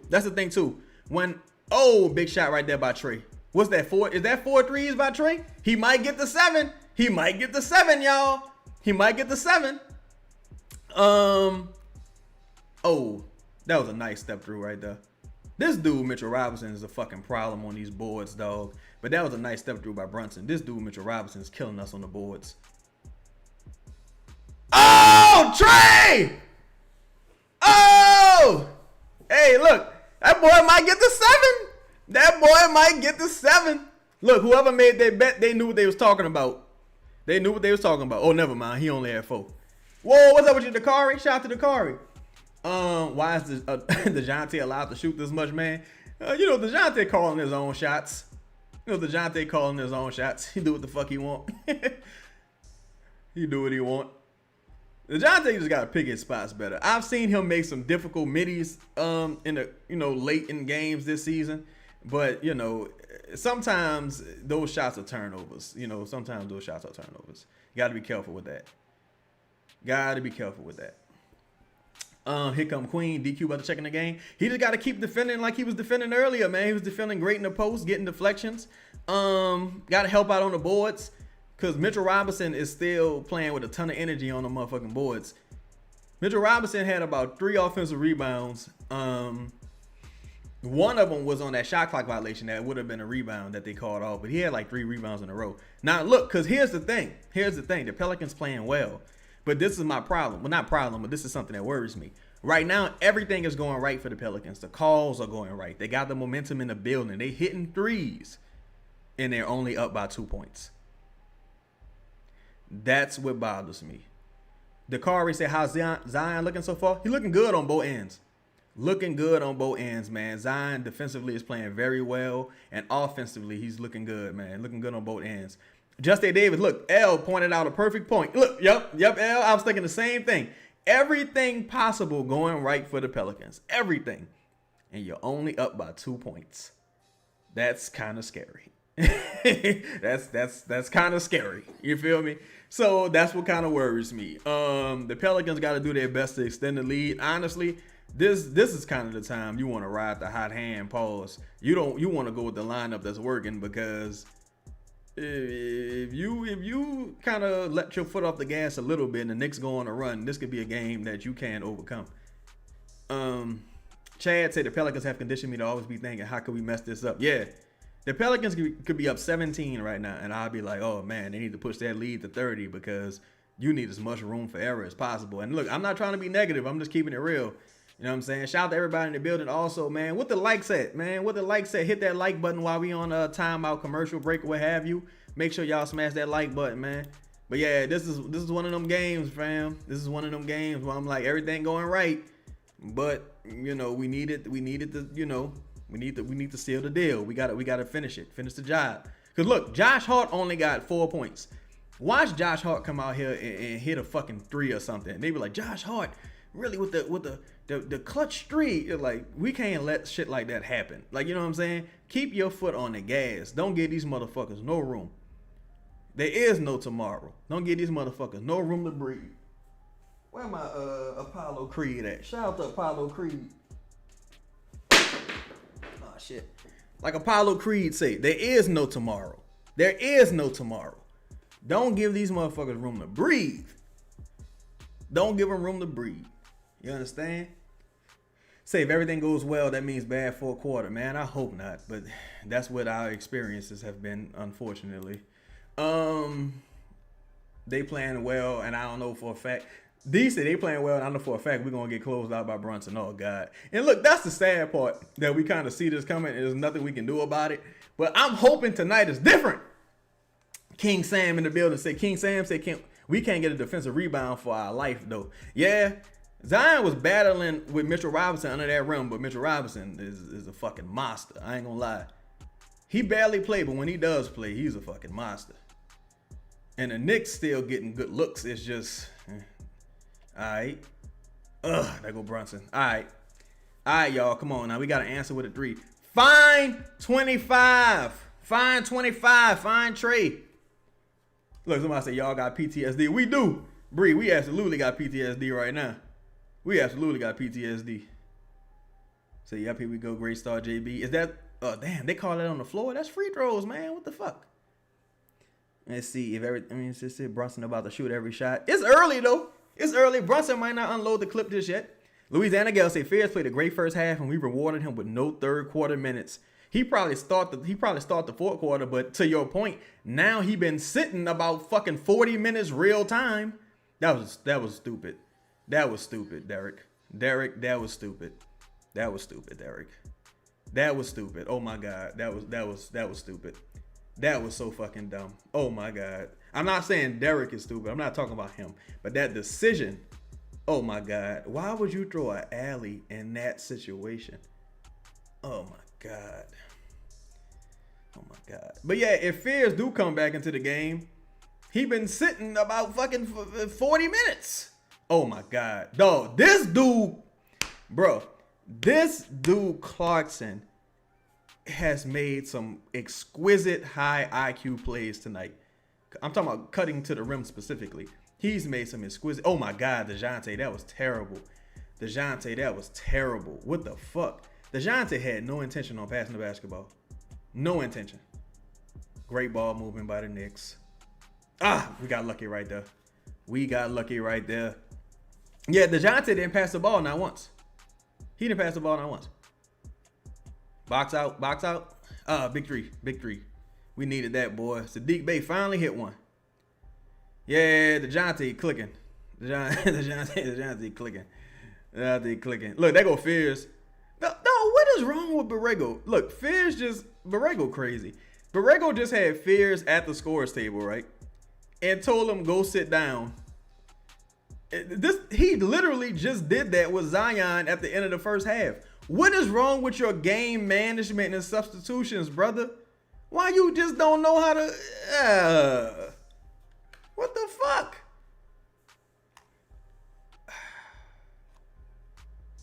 This is crazy. Look, all right, so the Pelicans down 2. Still a manageable game. Chad said JB out there coaching on vibes. Yeah, vibes and Vicodin. He out there coaching on vibes and Vicodin. Vibes, vodka, and Vicodin. Vibes, vodka, and Vicodin. Vibes, vodka, and Vicodin. That's what he out there coaching on. Vibes, vodka, and Vicodin. The 3 fucking V's. Say Trey hit 3 threes in a row and never got the ball again. Look, they had him on that alley. That was a bad pass by Queen. He got the offensive rebound, kicked it to Trey in the right corner. He airballed the 3 there. Sadiq Bey went up and got blocked. But that possession was just doomed from the start because the alley was bad. The alley got deflected, and it kind of put the Pelicans in scrabble mode. Trey, he had a wide open look from that right corner, though, and airballed it. But you still didn't get him the ball in an advantageous position, especially since when he been hitting from top of the key. Yeah, DeJounte was kind of tripping. Like, DeJounte had about 3 possessions in a row. He didn't pass the ball or passed it too late, didn't even look in Trey's direction. He's having a questionable game. He could reward himself and reward the team in the fourth quarter with a big fourth quarter, but he's had a questionable game at best. See, Breezy said 3 V's sound like Sean Payton special. Oh yeah, especially them Vikings. Shout out to Minnesota. Jay Capone say the roster have too many people want to get a bucket. Yeah, that's facts. Nothing schematically. Like, even with the situation, you look at that action between Brunson and Clarkson. Brunson didn't give a fuck about being the one who scored the ball. He wanted to make the right play. Clarkson cut, made the right play. Clarkson had a look from the corner, up fake. They bit on the pump fake, drove, kicked it to OG Anunoby. Now, and OG Anunoby missed, but it was the right play by Clarkson. Like, the Knicks are making the right basketball plays. Dakari Hammond said, "What I think about Jose in New York? I think it's much to do about nothing, honestly. Like, Jose barely played tonight, and when he did play, he didn't really play well. I think he averaging 4 points for the Knicks this month. Jose really had like 2 good games for the Knicks since he's been with the Knicks. 2.5 maybe. Like, he's kind of just been end of the bench fringe rotation guy, truthfully. Oh, we only down by 1. Okay, cool. We only down by 1. You got to get Zion going here. Got to try to recapture this lead. Again, the Pelicans did everything right, and they're trailing by 1. They got an interesting lineup right here. They got that lineup that helped them get the lead in the second quarter. Got that lineup that helped them get the lead in the second quarter with Herb, Fears, Queen, Zion, and I think Carlo. As well, if I'm not mistaken. So they got a decent lineup out here. We're gonna see what it do. Cause this the lineup that helped them the second quarter. Zion only got 7 shots. Jesus Christ. I ain't even know that. That's fucking pathetic. That is pathetic. Said Knicks that gave out about 50,000 this game. The Pels would never. Them motherfuckers certainly ain't paying me. That's why I be talking shit about them. They need to break bread. They need to break bread. Oh, I thought that was a foul, but that was a good. I guess that was a good defense by OG Anunoby. I thought that was a foul on OG though. You say you don't like this lineup, Crispy? Terrible lineup. Is it the DQ? DQ the one that you don't like in this lineup? This lineup played well earlier. Lala say he only got 7 points and Herb got more points than him. Who you talking? Wait, he mad? He only got 7 points. Oh, you talking about DeJounte? You talking about DeJounte? I think DeJounte just having a rough night. Say, bro, I hope Zion didn't know it this offseason about only going left. I think OG about only going left. Ooh, I don't know what Herb thinking right there. Big three. Ah! Derek Queen got to take that shot, but man, he got to take it, but damn. You say Derek Queen, the same lineup I never liked. I feel you. And Big Moose answered with a 3. Look, I told y'all about Big Moose. Look, you not worried about Big. What is this man doing? That old freaky ass dance he doing. What kind of weird freaky dance he doing? But anyway, I told you about Big Moose. Big Moose, you not worried about him on the boards necessarily. You worried about him hitting threes. You worried about Big Moose hitting threes. That was a freaky dance that boy just did. That was a freaky dance. But anyway, yeah, the fact that Zion only got 7 shot attempts again, it's an indictment on the coaching staff. Total indictment on the coaching staff. You ain't got nobody in the paint that can stop them. They got to pack the paint to do anything, and you're not getting them looks. Carlos hitting threes for you. Sadiq Bey hit a couple threes for you. Trey hit some threes for you. You should be using Zion's gravity to help get those guys open looks, but the ball should be in Zion's hands. Bird Talks, what's happening with your homie? Shout out to Bird Talks in the building. D said get DQ out. Trey said this rookie lineup was going to point shave just like they did in the first half. But see, that's the thing though, Trey. That lineup had a cool little run. That lineup had a cool little stretch the way they helped, get the lead. But it's looking like it might not work now. But that's the thing, too. They set Jeremiah Fairs for about 30, 40 minutes real time. He didn't play the entire third quarter. So he got to be ice cold now after hitting a couple threes on his run. Jana say, bro, DeJounte is 2 for 10 on field goals. Yeah, he's ugly. 504, what's happening with your big round? We just in it chilling, man. Yo, now I got a lot of people in here, like the members. Do y'all want to continue the story time?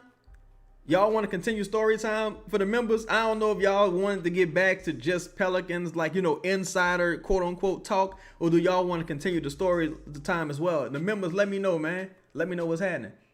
And while we on timeout, man, make sure y'all hit that like button. Appreciate everybody in the building. Hit the subscribe button. Consider becoming a member if you haven't already. Louisiana Gal said the DeJounte ISO ball has to stop. They letting him move like he Kobe. Yeah, it's probably one of those things. Like we spoke about this before, Louisiana Gal, when we said, them acquiescing to him as a starter. It kind of, now you're at the point where you can't tell him shit. Like, you know what I'm saying? Once he came back, it was like, I'm starting. And you was like, all right, you starting. Not that it was, necessarily the right or wrong decision to do, but the fact that you acquiesce, now you're in a position to where, like, how can you really coach this person? You kind of can't. It's like, even when he was like, yo, put me back in the game. And they put him back in the game, like he demanded to be put back in the game. They put him back in the game. Now you can't really tell him shit. Like, hey, we need you to tone it down a little bit. Because he going to be like, nigga, we need a bucket. Fuck you. Like, now he going to curse you out. Now he going to curse you out. Okay, so keep the story time going. All right, bet. We're going to keep the story time going. It's a couple more parts to the story, so I'm going to just break it all down. We're going to upload it Friday, man. Shout out to all y'all in the building. Oh, nice left-handed drive right there by Fears. But to Alvin's point, like when people with the Zion only goes left thing, now me, I don't necessarily agree with that. I know Elvin not saying that. I know he's saying that. People say that. I don't necessarily agree with that, but I would like to see Zion become more versatile and take more advantage. Dad, what's happening with your homie? Yeah, he took Carlo out for Edie. which I don't necessarily. I'm sorry, he took Carlo out for Eve, which I don't necessarily understand. Oh my God, Herb. Yeah, he took Carlo out for Eve. What the fuck? Why? Why? Why did he do that? Why did he do that? Why did he do that? Yo, Dev, you just came in the building, Dev. Why your man Borrego Dev took Carlo out for Eve? Said he gotta breathe. That motherfucker all right. Carlo was fine. We just came off a timeout. We just came off a timeout break. Carlo was fine. I raised him better than this. This is a bad lineup. I ain't gonna lie. This is a bad lineup. This is a bad lineup. This is a colorism lineup. This is colorism. You got one. The Pelicans got one light-skinned player on the team, on the floor right now. And that's Fears. They had two with Carlo, but now everybody dark-skinned. This is a colorism lineup. This is bullshit. I'm calling the Players Association. Say, what is Borrego doing with these lineups? Why is Trey sitting? And that's my thing too, bro. It's like you're not on the second night of a back-to-back. You're not on the first night of a back-to-back, if I'm not mistaken. Play Trey 40 fucking minutes, 42 minutes. Play this dude. Like, play these guys, man. Like, you trying to win. These motherfuckers got to get used to going and seizing the win, seizing the opportunity. That's back-to-back good defensive possessions by OG on Zion. Zion saying it's my bad, but you can't let OG stop you twice. Yeah, OG is a good defender. I ain't gonna lie. OG a good defender, but I also don't like the spacing right here, because if I'm the Knicks, who am I worried about on this floor hitting the three? Who am I worried about on the floor hitting the three with this lineup? This is an awful fucking lineup. This is awful. This is awful. Carlo was like the separator on the, see, Derek Queen was trying to draw the foul instead of just shooting the jumper right there. Like, Carlo was the X factor because he could shoot. And he could run and dunk, and he give you some athleticism and some rebounding. With this lineup, I don't really know what the fuck you about to do. Fears hit a left-handed layup. Let's see. All right, nice one by Fears. Nice one by my dog Fears with the midi. All right, now you gotta get a stop. You gotta get a stop. A. Davis said definitely not strategy, no rhyme or reason for nothing. Like, what are you trying to create with these lineups? I don't understand this at all. Crispy say Murray shouldn't see the floor the rest of the game. I mean, shit, if, oh my God, Derek. Oh my God, Derek. Oh my God, Derek. Derek.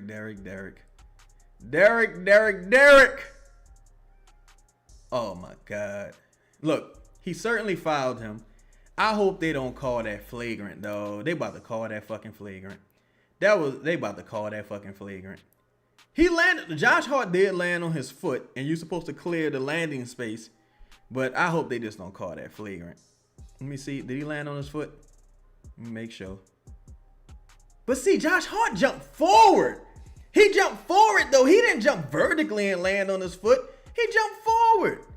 But he did land on his foot. But Josh Hart jumped forward. Dev said, man, JB on some bullshit. Dog, it's unbelievable, dog. It's unbelievable. And look, I was worried about Josh Hart hitting the actual three. Now he about to get 3 fucking free throws. He probably gonna go 2 for 3. Chad said DQ foot not even buying all. Yeah, that's my thing. It's like, in order for you to make that call, especially if you're gonna try to call it a flagrant, the offensive player should have shot the ball vertically. Like he should have been vertical versus coming forward. If he came forward and landed on his foot, what's the defender supposed to do? He came toward me. Your bitch chose me. Like, what I'm supposed to do? Like, yeah, that's a bogus call. That's a bogus ass call. He jumped forward. That's bogus. Look, they called that last game. They called that a flagrant last game. I think they called it for for the Pelicans though. But I don't like flagrant. I don't like flagrant calls on these 3-point fouls, because if it's not like clearly malicious, I don't like that call, because they still going by what happened to Kawhi. With the Kawhi shit, Zaza Pachulia did that on purpose. Every foul where a motherfucker landing on somebody's foot is not malicious. Like, you shouldn't give motherfuckers 3 shots and the ball. That's ridiculous. That's a terrible call. That's a terrible call, especially in that situation. It's a terrible fucking call. Said goofy ass lineup shouldn't even be in the game. Yeah, this lineup is highly questionable. It is a highly questionable lineup. This has been a bad Eve Misi game also. You absolutely should not have Eve and Queen in this game right now, especially with the way Carlo was playing. It should be Trey and Carlo, in my opinion. But come on, man. Don says Zion ain't the problem. The problem is coaching. Has always been coaching. Yeah, I do agree that the coaching here is awful. I think Zion could be, he could be better in certain aspects, but the coaching is awful. And I don't think there's no defending the coaching whatsoever. Herb Nice, I think he stopped smoking. Just speaking wild. That Herb put the ooh-wee down. Huh? Borrego can't be my coach. Yeah. Borrego need to be working with kids somewhere, like it's coaching YMCA. This motherfucker sucks. Or he need to be an assistant somewhere. Shouldn't be no head coach anywhere. I do think, Borrego is a very highly skilled guy in some regards, in some aspects, but he doesn't need to be leading a team whatsoever. Yeah, if the NBA, but shit, I'm not shocked. I wouldn't be shocked if the Players Association advocated for this that to be considered a flagrant after what happened to Kawhi, but they certainly need to go ahead and get rid of that, because like that's what I'm saying too, Austin. What Zaza did was so much different, than what's happening in the last few years. What Zaza did to Kawhi was night and day from some of these calls. It really was night and day from some of these calls, and they still using that as the rationale to do this shit. Yeah, you know what's funny? And I said this before, though, dog, when I was on the old show. Like, Derek Queen talking to the refs as much as he talks to the refs is going to, nice shot by her. As much as he talks to the refs, he's going to get a reputation like Boogie Cousins, to where the refs don't ever want to give you benefit of the doubt, right? Now, if you do that, you have to be skilled enough offensively to overcome that. And I don't know if Derek is that at this point. So I don't want him building all these bad relationships and reputations. That was great defense by Zion. All these reputations and bad relationships with the referees, with the officials, when he can't, he can't compensate for that. All right, get the rebound. All right, cool. Good defense right there. Coast to coast! Yo, no, that motherfucker Fears is strong, dog. Fears is strong. Physically, Fears is strong. Fears got down. You see, that's defense turning to offense. Defense turns to offense. Zion with the great defense. Eve got the rebound. Fears go coast to coast for a strong bucket. Look at that. Shoulder into the chest without committing a foul, knocking Josh Hart off his spot. And Josh Hart is a strong motherfucker. So Fears, I'm telling y'all, dog, Fears put on some more weight. Fears gonna be cold. Fears put on a little more weight and, kind of pick his spots a little bit better finishing. Fears is going to be cold. That probably could have been an and one Slim South. Honestly, if that was LeBron or Luka doing that, it would have been an and one. It would have been an and one. But it ain't. It's Fears. It's the Pelicans, So y'all think Herb auditioning? Hey, he could be theirs. But they don't got no picks really, though, I don't think. Fears year 2 going to be nice. I hope so, man. I hope Fears has a clear trajectory. I really do. I hope Fears has a clear trajectory, because I don't like when, I hate when, not hate, but it's tough when guys year 1 they nice, then year 2 they not so nice, and year 3 they all right, and then now in year 4 they're really good again. I like what I've seen from a guy like Castle with San Antonio. You know what I'm saying?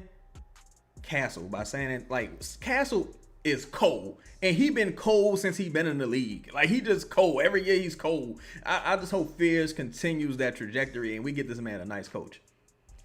Louisiana guy said, I don't want to see DeJounte the rest of the game. I feel y'all saying that. Y'all don't think DeJounte should get back in the game? I feel y'all saying that. Just tweaking said Kyrie Nimhard. Whoo! I hope he working with Kyrie. I hope he take Kyrie up on his offer. Go spend a lot of time working with Kyrie to learn how manipulate the English off the glass. But see, with Fears, the only thing that worries me with Fears is Fears uses that glass in the back of the rim too much. Fears gonna have to just be the finger roll king, and dunk, because Fears is blowing a lot of wide open layups.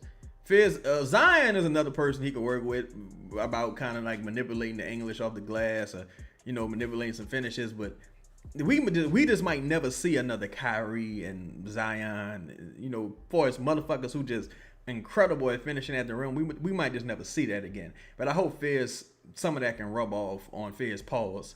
Some of those that elite finishing at the rim ability. Someone even say Fizz gonna say.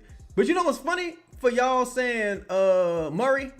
I think DeJounte gonna tell a motherfucker, man, put me back in the game. What is y'all doing? DeJounte might call his own motherfucking shot and get back in this game. Oh yeah, Fizz developed that floater as well. He was hitting that bitch a little bit earlier too. So y'all think Murray's staying? For sure. I don't know. I think he might start the next year on the team. But I don't know if he's here long term. Let's see. Hold on. I missed some of y'all joints.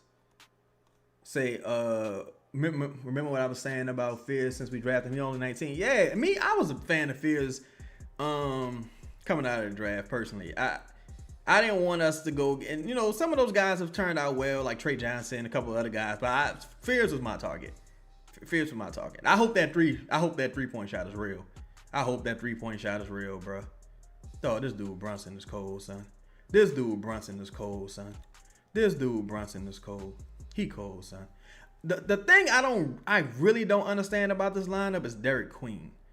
Like, if you want to put Eve out there for some rebounding, I get it.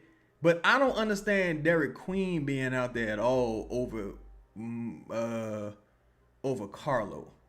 Like, why is Derek Queen out there over Carlo right now? I just don't get it. I don't get it. Like, I don't understand that whatsoever. Don't understand that whatsoever. Guard your house. Box out. Box out. Box out. Good hustle, Eve.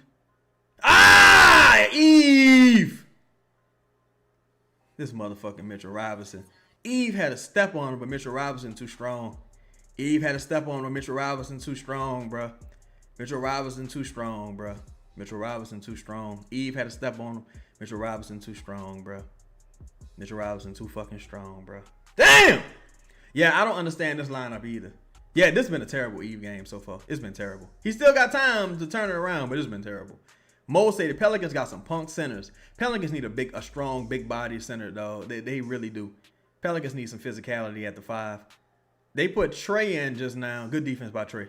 Great defense by Trey. They put Trey in for Zion. So Zion might come in with like maybe 3 minutes left, y'all. He might come in with about 3 minutes left. Oh, Trey. That's Trey's second air ball of the game. How the fuck we had back-to-back air balls? That's Trey's second air ball of the game. Bay has played terrible. Yes, indeed, Bay. He had a couple decent moments, but you say Messi is African rookie Rudy Gobert? Shit, I hope he turned into regular Rudy Gobert. Rudy Gobert, bad motherfucker. Now, you know what's funny? That's a person who could potentially get traded. Now he won't put Carlo back in the game, motherfucker. So you put Carlo in the game now that Zion's off the court, which makes little to no sense, but okay. Hopefully it works out. But Rudy Gobert is another guy who could probably be like a sneaky trade candidate. I could see someone taking a chance on. Like, I could see the Cavs being like, all right, look, y'all want Jared Allen. Y'all want to get younger and cheaper. Like, I could see something like that happening. And they taking on Rudy. Oh, my God, Brunson. Oh, my God, Brunson. This dude cold, dog. I don't know who said, Chad, you think Brunson get 26. He had 21 now. Fizz.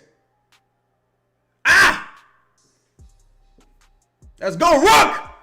Yo, Fizz, look, not that he gonna be ready to start next year, but Fizz makes you really ask some questions. I say axes. Fizz makes you ask some questions about DeJounte long term. Not that those questions weren't already there, like, because you know Fizz is your point guard of the future, but Fizz, Herb, goddamn. Business say Herb is horrible at balling out, too skinny. Physicality is just, physicality can be a little overwhelming. Fizz and Carlo showing that chemistry again. Here come DeJounte. Now it's gonna be interesting to see who DeJounte is subbing out, because if DeJounte is subbing out Fizz, and Fizz has been the best player on the court for the Pelicans so far this fourth quarter, that's gonna be some bullshit. If DeJounte is going to get Fizz, that's about to be some bullshit. I ain't gonna lie to you. I'm not gonna respect that at all. So he got Herb. So DeJounte subbed out Herb, or what's happening? Say Magnus on the rim. They're getting that motherfucking lucky bounce, hometown bounce. And crunch time is 5 minutes or less. Why put Zion in at the 3-minute mark? I have no idea, bro. And the thing that bothers me the most about that substitution pattern is that it ain't like it's a guarantee you're going to be able to get Zion in the game, because you don't have a extra timeout to give. You only have 2 timeouts left, and you want to keep both of those, right? So you're hoping for a stoppage so you can get Zion in the game. There's been times where Zion just been sitting at the scores table for about 3 minutes game time and hasn't been subbed in. That cannot happen. Can't happen. Can't happen. Shout out to my motherfucking rookie, man. Shout out to my rook. People was hating on Fizz, dog. People was hating on Fizz, son. They was hating on Fizz, son. They was hating on Fizz. Them Show No Fizz shirts is in the description. Copy your Show No Fizz shirt. They was hating on Fizz. They better not sub Fizz out for DeJounte to end this game, dog. They better not do that. They better not do that. Don't do that. Don't do that. Like, don't do that. This man in Madison Square Garden. This is first time in the Garden. Fizz balling. Fizz a rookie in fucking Madison Square Garden. Balling. Oh, boy. That's a good, whatchamacallit. Good no call. Oh. Fizz balling, dog. Fizz is out here fucking balling. Fizz balling. All right, now we in the clutch. We in the clutch, y'all. Fizz keeping us in the game. 2-point game. Now you can't give up no offensive rebound. You can't give up no offensive rebound.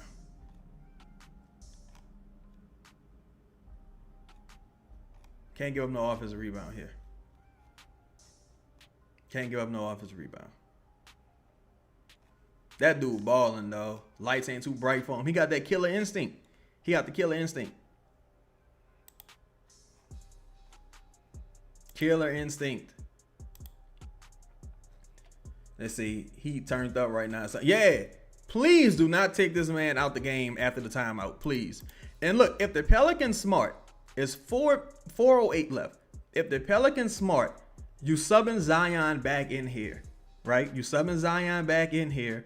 And you just going with Fierce, Bay, Trey, Zion, and Carlo. Fierce, Bay, Trey, Zion, and Carlo. Sub him in immediately after this timeout. Don't wait for another dead ball situation. If you're going to sub him in here, sub him in now.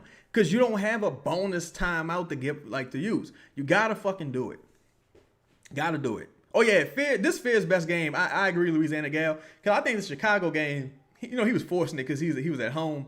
I didn't think he had a good first half. But in the second half, he played very well. But to me, this Fizz best game of the season by far. I totally agree. Though Zion got 8 shots. Zion 6 for 8 for 17 points. Zion got 17, 4 and 4 on 8 shots. Somebody got to get fired. Somebody got to get fired and or pistol whipped. This motherfucker got 8 shots. 8 shots. 8 shots. This cannot happen. This cannot happen. Like this is whatever, man. What the fuck ever. This is whatever. Whatever, man. Say once he gets his shot right and knows how to play with offense, dude look like an all-star. Yeah, like I saw a motherfucker say something stupid the other day. They was like, well, Fierce doesn't know how to run the offense. I'm like, he's a rookie point guard. Why would he know how to run? The coach don't know how to run the offense. How you expect a rookie to know how to do it? So Zion's not in the game. Zion not in the game. Damn. Who's guarding Brunson? Herb mainly. He was doing a solid job on him earlier. I mean, they're switching. So, but everybody who guarding them is getting cooked, honestly. But they switching.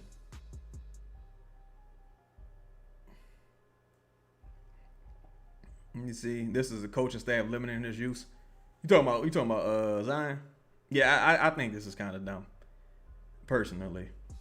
Nah, I think it's dumb. Because you're going to put the motherfucker in with like 2 minutes left in the game, and then what? Like, you know what I'm saying? And then what? Then what? Like, what are we doing here? What is happening here? What's happening here? Yeah, Debo. Dude 19 on a bad team with a fucking interim coach who sucks. And people talking about he can't run the team. He's not supposed to know how to run a team yet. He's a 19-year-old rookie fucking point guard. Why is he supposed to be fucking Rajon Rondo his first year in the league? Coast to fucking coast. Brunson went coast to coast, bro. Coast to coast. Coast to fucking coast, bro. Coast to coast. No, this is why Borrego sucks. This is why Borrego sucks. Let me tell you why. This is why Borrego sucks here, in my opinion. Now, I don't know. Maybe, hold on. Let me see something. Let me see something. Let me make sure before I say what I'm about to say. Cause I like to do the research. Let me do the knowledge. Okay, so now the Pelicans have one timeout. I'm presuming after this timeout that they're going to bring Zion in the game. After this timeout, I'm presuming that they're going to bring Zion in the game. Why didn't you just bring him in the game after the Knicks called their timeout? That way you could have kept both of your timeouts, motherfucker. What are you doing? What are you doing? Now you got one timeout. What are you doing? It's a 2-position game. Is this nigga on dope?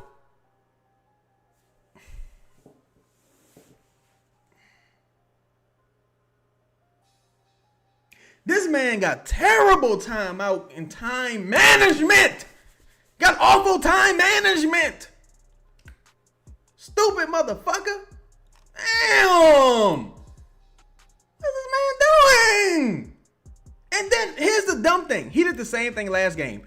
Herb has 5 fouls, right? Herb has played well tonight. Herb has 5 fouls. Herb is guarding Brunson a lot of the times, right? He's not going to try to pick up his 6th foul, so he going to have to give Brunson a clear lane to the rim more often than not because he don't want to pick up the 6 fouls. Why do you have Herb in a game with fucking 5 fouls? Or if you do, why you got him on Brunson? This is dope.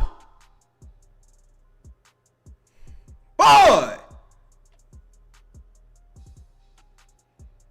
This man got big rock energy.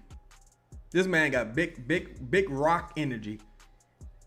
This man is on hypodermic heroin. He not sniffing. He straight to the vein. Hypodermic heroin. That's great defense right there. Oh damn. Oh shit. Sadiq, what happened? That a hamstring? Oh man, Sadiq, you all right? It looked like he got hit in the hamstring a little bit. He all right though. He walking it off. Boy, that was scary. That was scary. This man's out of his motherfucking mind, dog. Like, come on. Oh, Lord. Hey, y'all. Here comes DeJounte.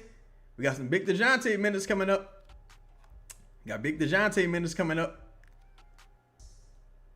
Fear's out. DeJounte in. Let's see here. What we gonna do? Gotta find Trey right now. Gotta find Trey. All right. Knock him down. Knock him down, Sadiq. Knock him down. Yeah, they turned up the physicality a lot, Don. It's winning time right now, so they turned up that physicality a lot. If you notice, they don't got big Moose out there. They got Cat on the bench. Yeah, I don't.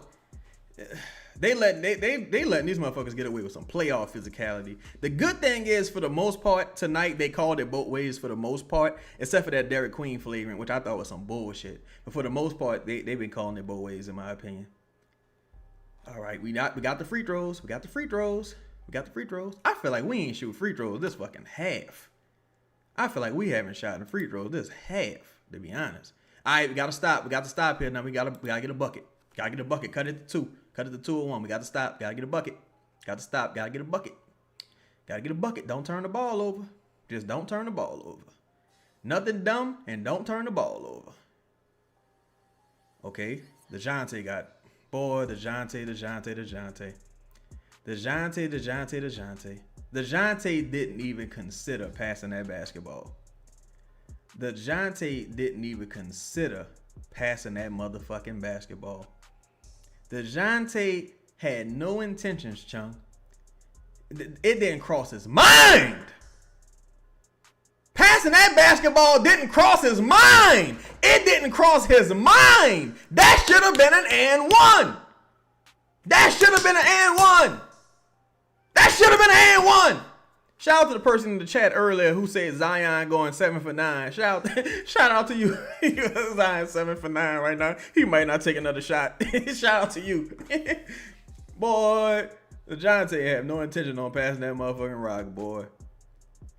He was keeping that rock. He was keeping that rock like your boy say, I was prime queen. Oh my God, DeJounte. Damn. Shout out to Meech, man. Meech, you called it, bro. Meech, you fucking called it, dog. Herb Tech. Man. Come on, bro. I think they're gonna end up keeping DeAndre Jordan on the coaching staff going into next year. But man.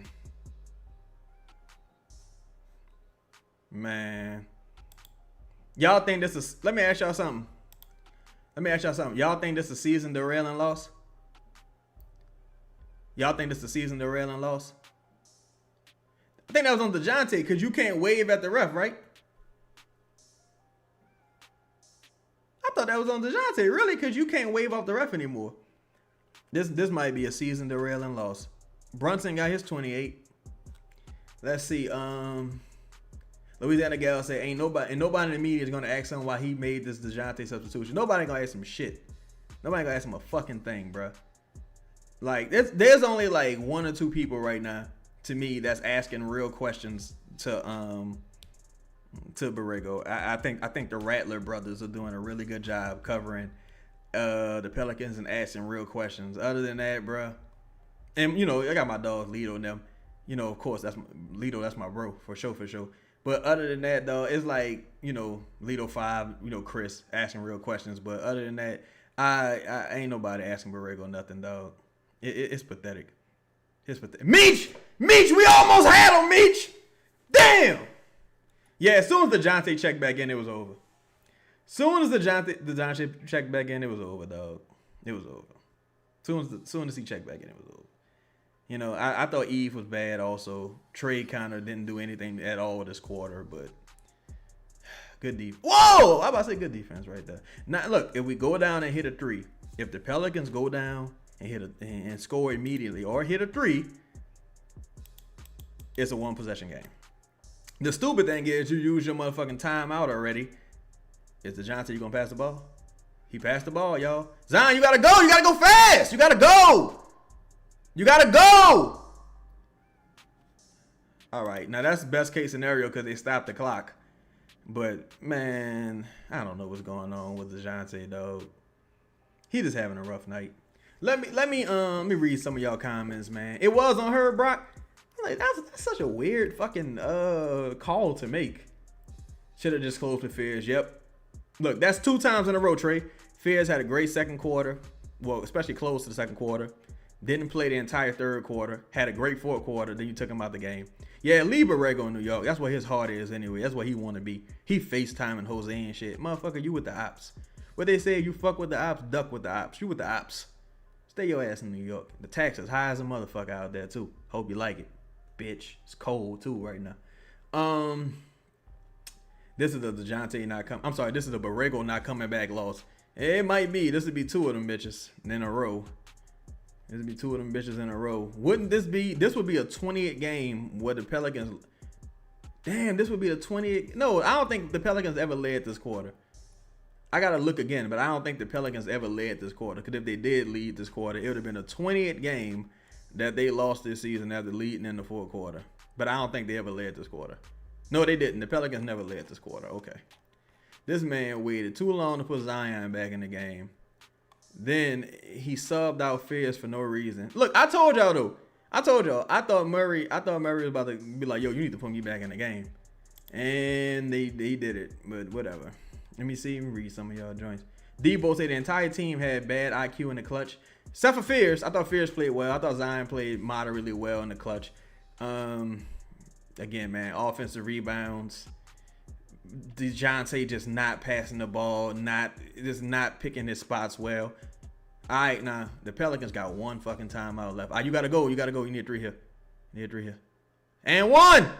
All right, Trey got it. Now you gotta foul motherfucker immediately. Gotta foul a forced turnover immediately. 5 seconds, motherfucker. All right. Yeah, DeJounte checked in and said ball game.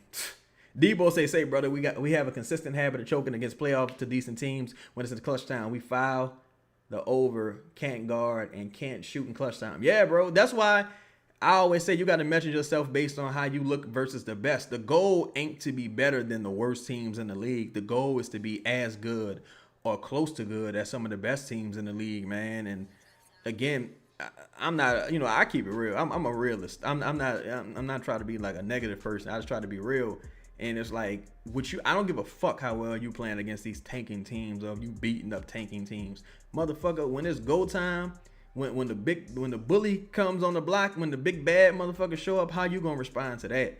And the Pelicans are close, bro. They close for, as far as they losing close battles, but I think that has more to do with his talent not being fully maximized. Like, you know what I'm saying? Like, Zion ended the game with 11 shots. If Zion got 16 shots tonight, 17 shots, you probably win this game. You know what I'm saying? If you pull DeJounte to the side and say, DeJounte, I need you to focus on facilitating. You passing the ball a lot better than you shooting right now. You need to focus on rebounding and facilitating. Cool. If you roll with the Carlo lineup instead of like forcing Derek Queen and Eve Messi lineup in the fourth quarter, you know what I'm saying? Maybe you win. You know what I'm saying? It's a lot of small things, bro, to what they could win these games. They just overthinking it. They don't want to make the simple solution. They don't want to hit the single. They don't want to use the jab. They want to outthink shit, and it's going terribly as a result. Like, come on, man. Come on, bro. This is crazy, man. But shout out to everybody in the building, man. Shout out to everybody in the building, man. Hit that like button if you haven't hit the like button already. Size 9 says, sup, niggas, go Knicks. Size 9. That's foot on the line, size 9. I hope you a brother. Size 9, but shout out to you. Shout out to the Knicks. I hope you that's foot on the line right there. But shout out to you. Murray passed up a clean 3. Yeah, he probably after he missed a couple times in a row, he probably didn't want to risk it. You say Chung say Taylor Jenkins or Chris Quinn. Yeah, that would be nice, man. Especially since Taylor Jenkins still getting paid from Memphis. King Sam say this has been a fun watch. Yeah, this has been a fun game. It's been a fun game. It's just frustrating because you know you can win these games. You had these games in the palm of your hand and you just fumbled. And you didn't have to do that. One rotation here, one rotation there. You win most of these fucking games. You know what I'm saying? That's why it's so frustrating. And I don't think the Knicks played great. You know what I'm saying? Don say Houston, Cleveland, now in this. Yeah. And this games we even forgetting about Don. And you still gonna have motherfuckers to feeling Don. Look, you already know how this supposed to. You already know, Don, how this gonna go at the end of the game. You already know. Motherfucker gonna say you lost the game because Zion is not a star, and Borrego has these guys battling. They never give up. That's gonna be the talking point. You lost this game because Zion isn't a star. He didn't step up, and Borrego did the best he could. That it's hard to win without stars in this league. Brunson closed, Zion didn't. That's gonna be the talk. That's gonna be what it is. Like, you know what I'm saying? So prepare yourself now. Louisiana Gal said that man took Carlo out after hitting a 3, inserted Eve, took Fears out, and then put Zion back in until there was 3 minutes left. Look, Louisiana Gal, check this out. 3 minutes left, and you had 1 timeout. Meanwhile, the Knicks had just called a timeout at the 4-minute 8-second mark. 4-minute 8-second mark. You could have inserted Zion back into the game and kept both of your timeouts. This motherfucker's man, come on. Come on, man. I don't like to insult people, but this motherfucker's an idiot. Slim South say when they called the fake flagrant on Queen, that's when the game changed. Austin say Knicks won't win a championship in my lifetime. We're on the same level. Yeah, I think the Knicks getting their ass busted in the playoffs, personally. Somali said we take another 2. Taylor Jenkins said you can't start Zion in the fourth to let him play the last 6 minutes fully. Louisiana Gal said just look at Fear's face on the bench. He knows there's some bullshit. Yeah, he got politicked out the lineup tonight.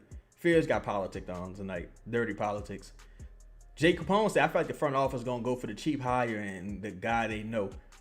Well, I mean, in theory, the Pelicans being cheap from a head coaching standpoint has been a little overstated, I believe, by the media. But it's possible. Maybe they'll go for someone they have a prior relationship with. That don't leave many guys, though, because the Pelicans, for the candidates that they've been linked to, they don't have a ton of relationships with those guys aside from Kevin Ollie. That tech on Herb was crucial. Yeah, it's a dumbass tech. I agree with Crispy Clean and Justin Davis. That was a weak ass tech they called because this was a physical competitive game. You got to let that ride, especially after you just called a flagrant on a bogus ass 3. Somalik say, yeah, Meech, but the lineup we used to start the 4 pretty much ass without Zion. Okay. Louisiana guy say Poole trying to talk Fierce through it. Man, he way more of a professional than me. Cause if I was Poole, boy, I'd be acting a motherfucking dog on that bench. But hey, he getting his money. So I mean, I'll take that money. I'll take that money. Still ain't beat a playoff team that was injured outside Toronto. Facts. And Toronto was on the second night of a back-to-back. Keep that in mind. Size 9 say very close, just be patient. Yeah, I agree with Size 9. I think, I think the team got some upside, man. You just got to figure out the coaching situation. Got to add some more shooting. Got to get, a center that is a shoo-in to play big minutes each night. And the rotation's just been fucking awful, dog. The rotation's just been awful, bro. Like, it's been god awful, dog. There's no justification for these rotations. But shout out to Size 9, man. Congratulations on the W, man. I think they swept the Pelicans this year. Debo said we don't pay Zion $50 million to be a role player. This motherfucker needs to be fed. I don't care if he doesn't want it. We can't let Murray and Fizz and Baby our closers. Facts. Me say any coach with a brain would have adjusted the scene that DeJounte didn't have it going. Also fucking facts. Don Yillery say trade percentage is always terrible against good teams. I think he played pretty well against Boston. Look at the last couple times they played Boston, if I'm not mistaken. But tonight was a bad night for Trey. That's 2 bad nights in a row, in my opinion. Crispy Clean say Poole needs to stay far away from our future franchise PG. I think Crispy Clean, he just breaking balls. Louisiana gal say still ain't beat up. Yeah, okay. Debo say Zion's supposed to be our franchise. He's putting up bait numbers at best. This is the synergy. Jesse Davis say they don't know how to create shots for anyone. Offense is awful. Facts. Think about it too, bro. Like, how many times have we seen a nice hard screen set to generate an open look and get guys going downhill? How many times have we seen motion, backdoor cuts, guys just it's so frustrating, bro. It really is. Like, it really is. The only person they create open looks for is Herb, and that's by design from the opposing team. Jay Burke say Knicks broadcast can't believe Fizz is still on the bench. D say some BS out here. Some BS OTA. Here comes Willie Borrego. Yep. Less shot for role players. That's all. Turnover. Let me see. Brunson closed. Bad for it. Yeah, L. And look, we already knew that was going to happen too. Murray dies on screens. Brunson got that ball way too easy. Yeah, Murray, again, when you skinny like that, it's hard, dog. I ain't going to lie. Ain't too many skinny motherfuckers that's not Wembanyama right now that's a monster navigating those screens. Maybe Michael when he was with Phoenix, but it's hard being skinny in this league as the physicality and talent starts to increase. Don said we beat Minnesota and San Antonio. Yep, they did. So Borrego really fucked us. Trey said and just mush Trey skinny ass out the way. These dudes need to get in the gym. Talking about Brunson, I'm presuming. DeJounte shot the ball more than Zion. Yep. Yeah, we need a coach, dog. We need a fucking coach. We need a real coach. We need a coach, bro. B. Thomas, what's happening with your homie?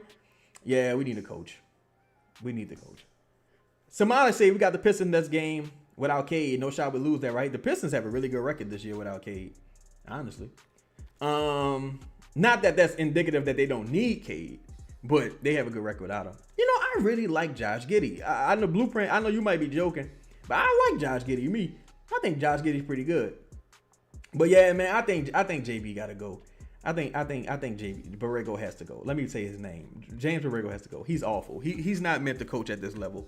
He's not meant to be a head coach at this level. I'm trying to think, who the fuck said this? Who said this? It was like, if you move on from Borrego, he could end up being like Kenny Atkinson. And it's like, one thing people missing with the Kenny Atkinson thing is Kenny Atkinson was a head coach with the Nets, I believe. He wasn't good. He was bad. Then he moved to Golden State's bench. Then he went to Cleveland that had just won 70 fucking games or something like that. He moved to Cleveland and took over from Bickerstaff, who was coach of the year in Cleveland. It ain't like Kenny Atkinson pulled the motherfuckers up from the depths of hell. He inherited a great team. People just,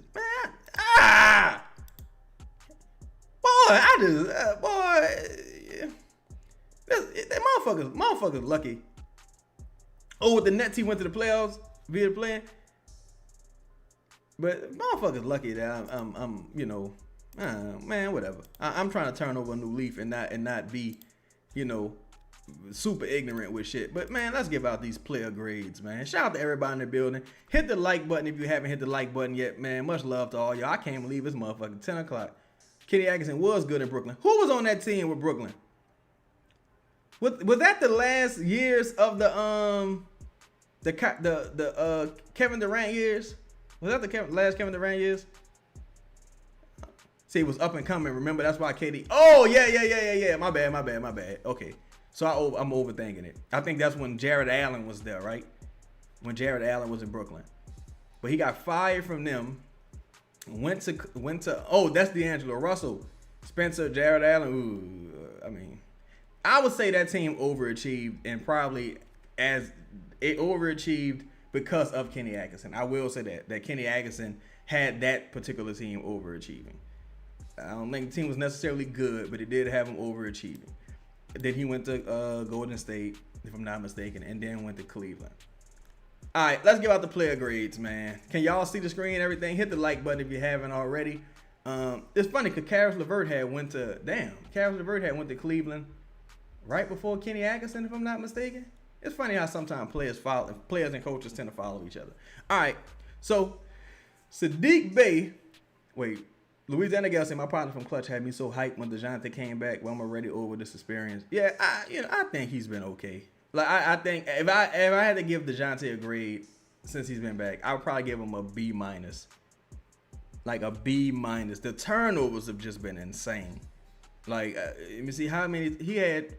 He only had 1 turnover tonight, but he's averaging 4 turnovers on the season. Trey said, Chaz, what do you think Fizz will go in the 2026 draft? Let me see. What was the draft? It was Flag, VJ. Was Khan 3rd or 4th? I think he's still going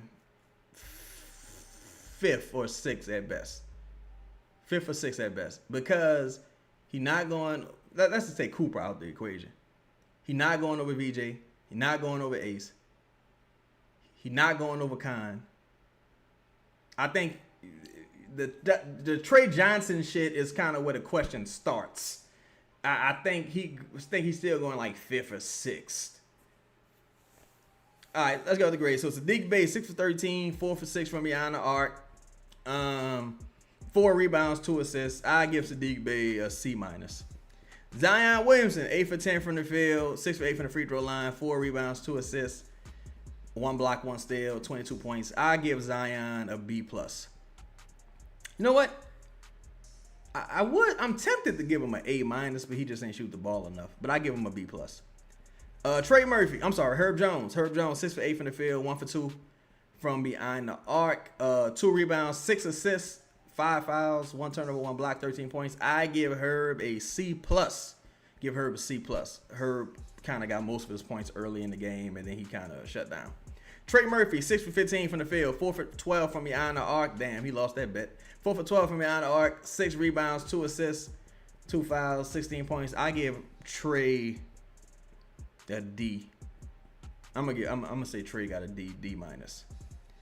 DeJounte Murray, 2 for 12 from the field, 1 for 4 from behind the arc, 5 rebounds, 12 assists, 1 steal, 1 turnover, 3 fouls, 7 points. I'm gonna give DeJounte a F. Eve Meesey, 1 for 4 from the field, 4 rebounds, 2 assists, 2 points. I'm gonna give Eve a F. Jeremiah Fears, 9 of 12 from the field, 3 for 5 from behind the arc, 1 rebound, 3 assists, 2 steals, 2 turnovers, 21 points. I'm gonna give Jeremiah Fears an A. Jeremiah Fears got an A, for real. Derek Queen, 2 for 8, and 5 rebounds, 3 assists, 5 points.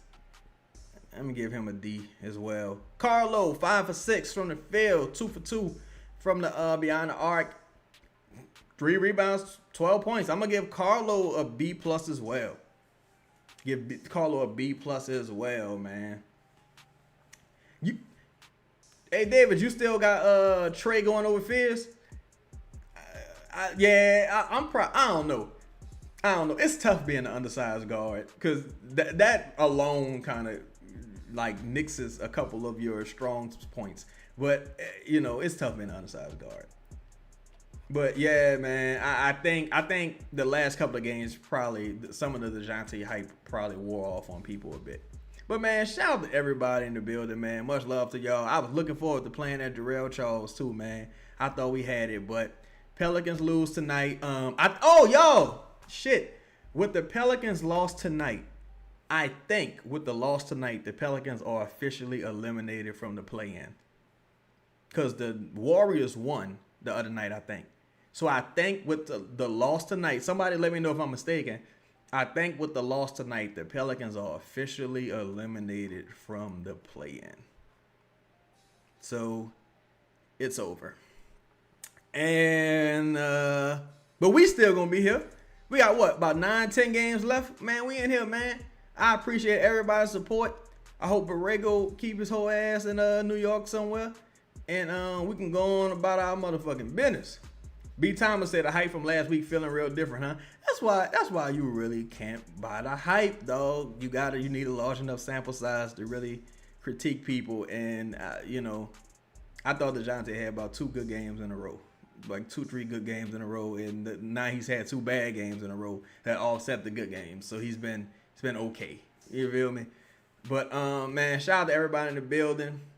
Jada say Chaz, he said San Jose say shit, they was eliminated after the first 10 games. Jada say Chaz, I don't know how you still feel about DQ, but now I believe DQ is gonna be a star in the NBA one day, man. Believe he'll be a great coach for him.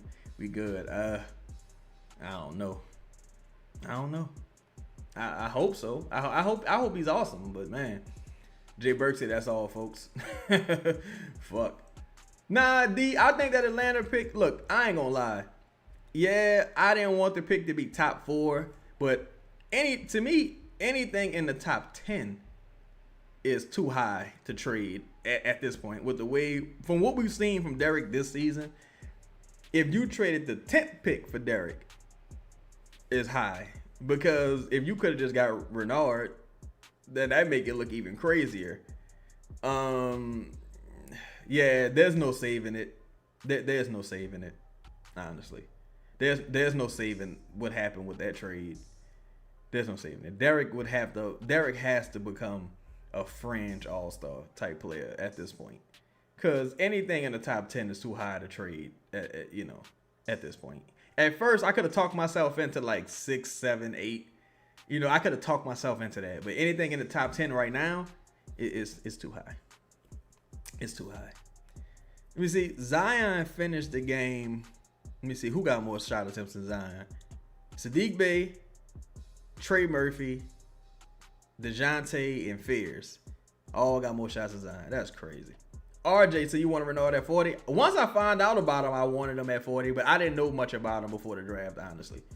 I didn't know much about him before the draft, if I'm keeping it real. So you blame Gilbert Arenas? Was it when the next game you're gonna be on the young prospect? What's up, prospect? What's up, my dog?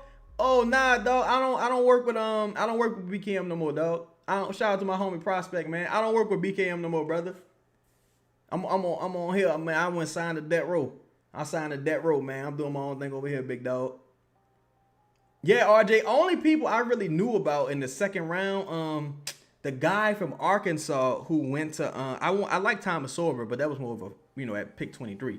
But the guy who signed to Arkansas, who the Lakers took, I liked him. I liked his athleticism and physicality. I think he's had an injury this year. And then it was Renard. Then I think those were my 2. Renard and the guy from Arkansas. Say Derek got to improve his 3-ball. Yeah, if Derek don't improve his 3, it's going to be tough for him to score in this league, dog. It's going to be tough for him to score in the league. He don't got the shiftiness. See, Derek in a weird spot. Derek either got to gain a bunch of weight, like muscle mass, or he got to lose a bunch of weight. Because he don't really got an elite first step. The handle kind of ends okay. He don't rebound strong. And he don't have like a wide variety of ways to score. So he going to have to figure out that 3-ball, and he got to get a better motor. Like tonight, I think in the first half defensively, he defended the post very well. I think defensively, he played well in the first half. But come that fourth quarter, boy, it was bad. It was bad.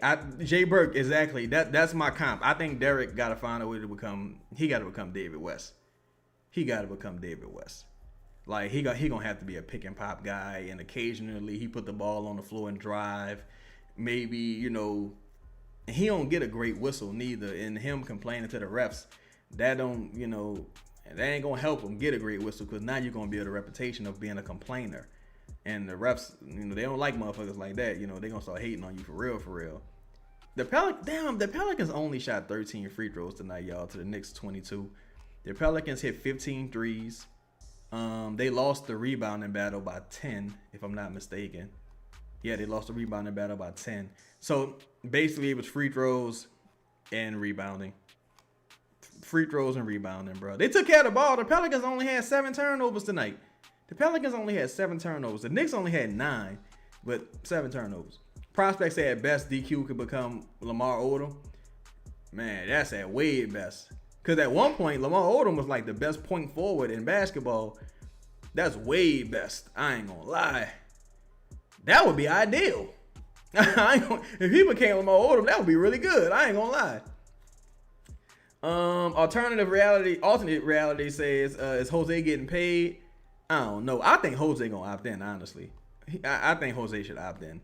I was saying that before the trade. I think Jose should opt in. Because Jose could end up this offseason without a fucking a contract at all, honestly. Jose went 0-0 in 9 minutes. Jose don't even be playing. Like, really, Jose don't even play night to night. So I don't even understand, like, people who were, like, upset about that, or like Jose's a winning guy. Jose didn't even play. And when he did play, I don't go by plus minus really, but when he did play, he was plus minus 11. Yeah, I gotta find that Windhurst clip, y'all. If I find that Windhurst clip, I'm gonna come back and we're gonna do a segment on that as well to everybody in the chat. Because I don't know what somebody said that Windhurst spoke about the Pelicans like not bringing back Borrego. And Windhurst don't watch no fucking Pelicans. So he was just saying, oh, that's gonna be a mistake. And it's like, man, shut up. You don't watch no fucking Pelicans. You don't know what you're talking about. Borrego sucks. Yeah, he ain't had no energy tonight. Not at all. He toned that shit down tonight talking about Jose. Jose ain't had zero impact on this game. Free throws and Mitchell Robinson. Yeah, man. Mitchell Robinson has... Look, and that's the thing, too. Mitchell Robinson is a free agent. So Mitchell Robinson was balling. B. Thomas... Yeah, I did the story time. B. Thomas. It's on the member show. I did it. I ended up running that joint, man. Yeah, Prospect. Look, Prospect, shout out to you. I hope that DQ can have a Lamar Odom type impact. Because... My best case scenario right now is on offense is Kyle Anderson. That's who I've been saying for some time now, Kyle Anderson. Some people say Boris Diaw. If he could be Lamar Odom, that'd be excellent. But I think he either got to lose a lot of weight or he got to gain some weight and get like big and strong, or he got to get skinny and work on his agility. Because right now it's where he's at right now. It's not a good place. It's not a good place. Now, I wasn't surprised Jose didn't play well. I was shocked that he played much, to be honest. Well, he only played 9 minutes. I thought he would play maybe about 12, but I wasn't shocked. Because he hasn't really been in their rotation. Like, he hasn't. They was playing Tyler Kolek and Pacomi sometimes. They were playing those guys over Jose. Like, Jose is just like more of a feel-good story. Don said clutch client Windhurst just don't want Zion to be free of Willie Green. Maybe that's what it is. Mitchell better than Cat. I swear he certainly looked better than him this year, dog. Because Carl Anthony Towns having a rough year. He had some big threes in the end, though. He had a couple nice shots. You know what I'm saying? Had a nice putback or two, rebounding. Because Cat had a bad game, but he had 21 and 14. Motherfucker had a bad game, but he still had 21 and 14. Like, that's the thing. Like, when you talented like a Zion or like a Cat or like a Brunson, like, your bad game compared to other people's bad game look different. And this is another thing. This is why, to me, defense, I ain't going to say defense don't matter. But honestly, defense matters a lot less to me. Because think about this. Think about this, y'all. And I'm going to end it on this note. Think about this. The Knicks got Mitchell Robinson, OG Anunoby, and Mikal Bridges, right? Mitchell Robinson, OG Anunoby, and Mikal Bridges. Zion went 8 for 10 for 22 points. Still went 8 for 10 for 22 points. Only took 10 shots, but he went 8 for 10 for 22 points. None of them dudes could stop him, really. Right? The Pelicans got Herb Jones, right? And I thought, for the most part, I thought the Pelicans defended Brunson okay in the first half. Brunson was 11 for 19, y'all, for 32 and 7. 11 for 19 for 32 and 7. All that defense shit, that shit matters a little bit. You gotta be able to score and keep up with these motherfuckers. These dudes are killers. These dudes is killers, man. When it's time for the killers to show up, you not stopping them dudes. When it's time for Donovan Mitchell to show up, you not stopping him. It's over. When it's time for them dudes to show up, it's very little you gonna be able to do. Unless you are equally, yoked team. You gotta be able to score the fucking basketball. When you got a lead, you gotta be able to extend the lead. See, Bree says it's hard to stop 10 shots, if that makes sense. No, I get you. I think I get what you're saying, but also it's like, shit, you gotta stop him. Well, let's say this, because he had what, 8 free throws. So let's say he took 14 shots, right? Let's just call it 14, quote unquote, right? The dude's so wildly efficient, and he wasn't really getting the points in like fast break opportunities. Like, you know what I'm saying? He wasn't getting fast break opportunities. He was like driving the basketball and scoring. It's like, dog, you gotta feed the beast. If a motherfucker's dominating like that, you gotta feed the beast. You gotta make it happen. Or even with Fizz. Fizz was 9 for 12. They couldn't stop Fizz neither. Fizz was 9 for 12. Like the dudes who was applying interior pressure on them was killing them. Like tonight, if you could get to the rim versus the Knicks, you had your way with them. Pause.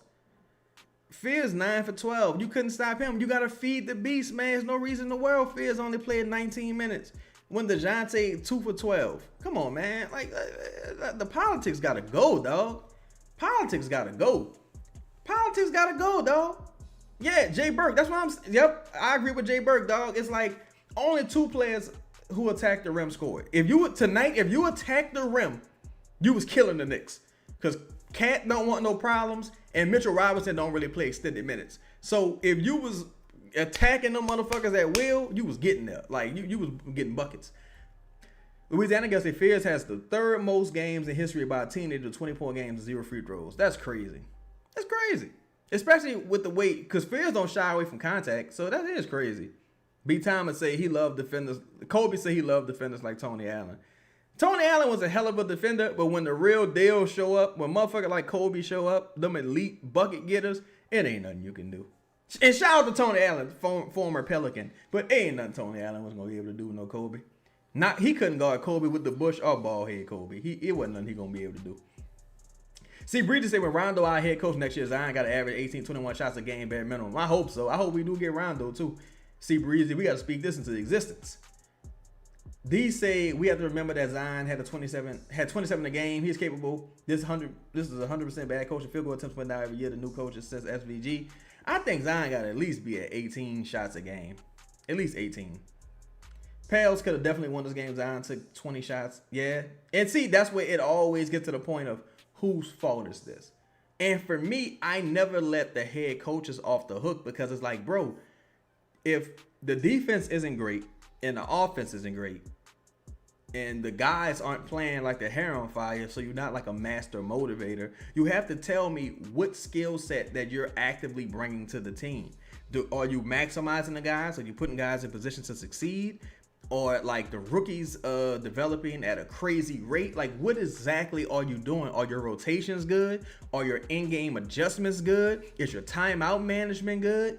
Like what do you do at an elite level as a head coach that puts you above the rest, that balances the scales for a team that has some talent and roster issues? If none of those things are the case, then I have to blame the coach until I see, the players have some accountability as well, but I have to put some of the onus on the coach and his lack of development, because they ain't like Borrego came from somewhere where he was winning a bunch of fucking games and now he came to the Pelicans and the Pelicans suck. You never won nowhere.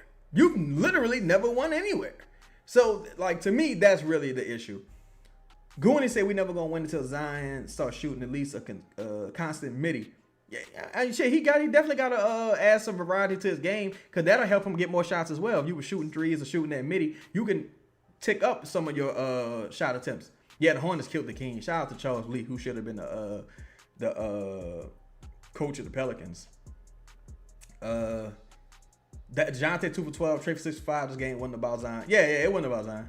I think we just saying if Zion had more shot attempts, you could have won. But it's hard to you're not gonna win many games when your coach take out one of the best players on the team. Well, one of the best players in the game, and Jeremiah Fierce with DeJounte, who had a really awful fourth quarter. Like Jeremiah Fierce, shout out to Louisiana Gal for that stat. He was 5 for 5 in the fourth quarter. Look, had a steal, got to the rim, had another coast to coast bucket, and look, the timeout at the 8 minute mark, if I'm not mistaken, was when Jeremiah Fierce almost had a steal again and stepped out of bounds. Like, the dude was fucking balling, bro. The dude was balling. He was in rhythm. He was playing well. And you just, this nigga sucks, man. Borrego trash, dog. I ain't gonna lie.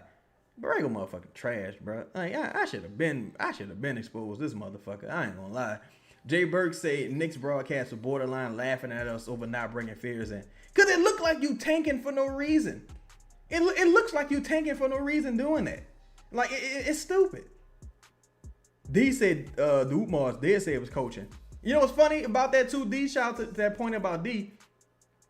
About Dumars. Dumars said he's looking for the team to establish some type of identity. And so far, we still don't have no motherfucking identity. Like, I asked y'all early in the game what y'all think the identity is. And none of us really knew. And we still don't know. Like, it's crazy. Ryan Shields, it's crazy, bro. He said JB says over and over that offense is non-Zion centric, and it shows. But it's like, all right, let's say that is the case. Let's say it's not Zion centric. Cool.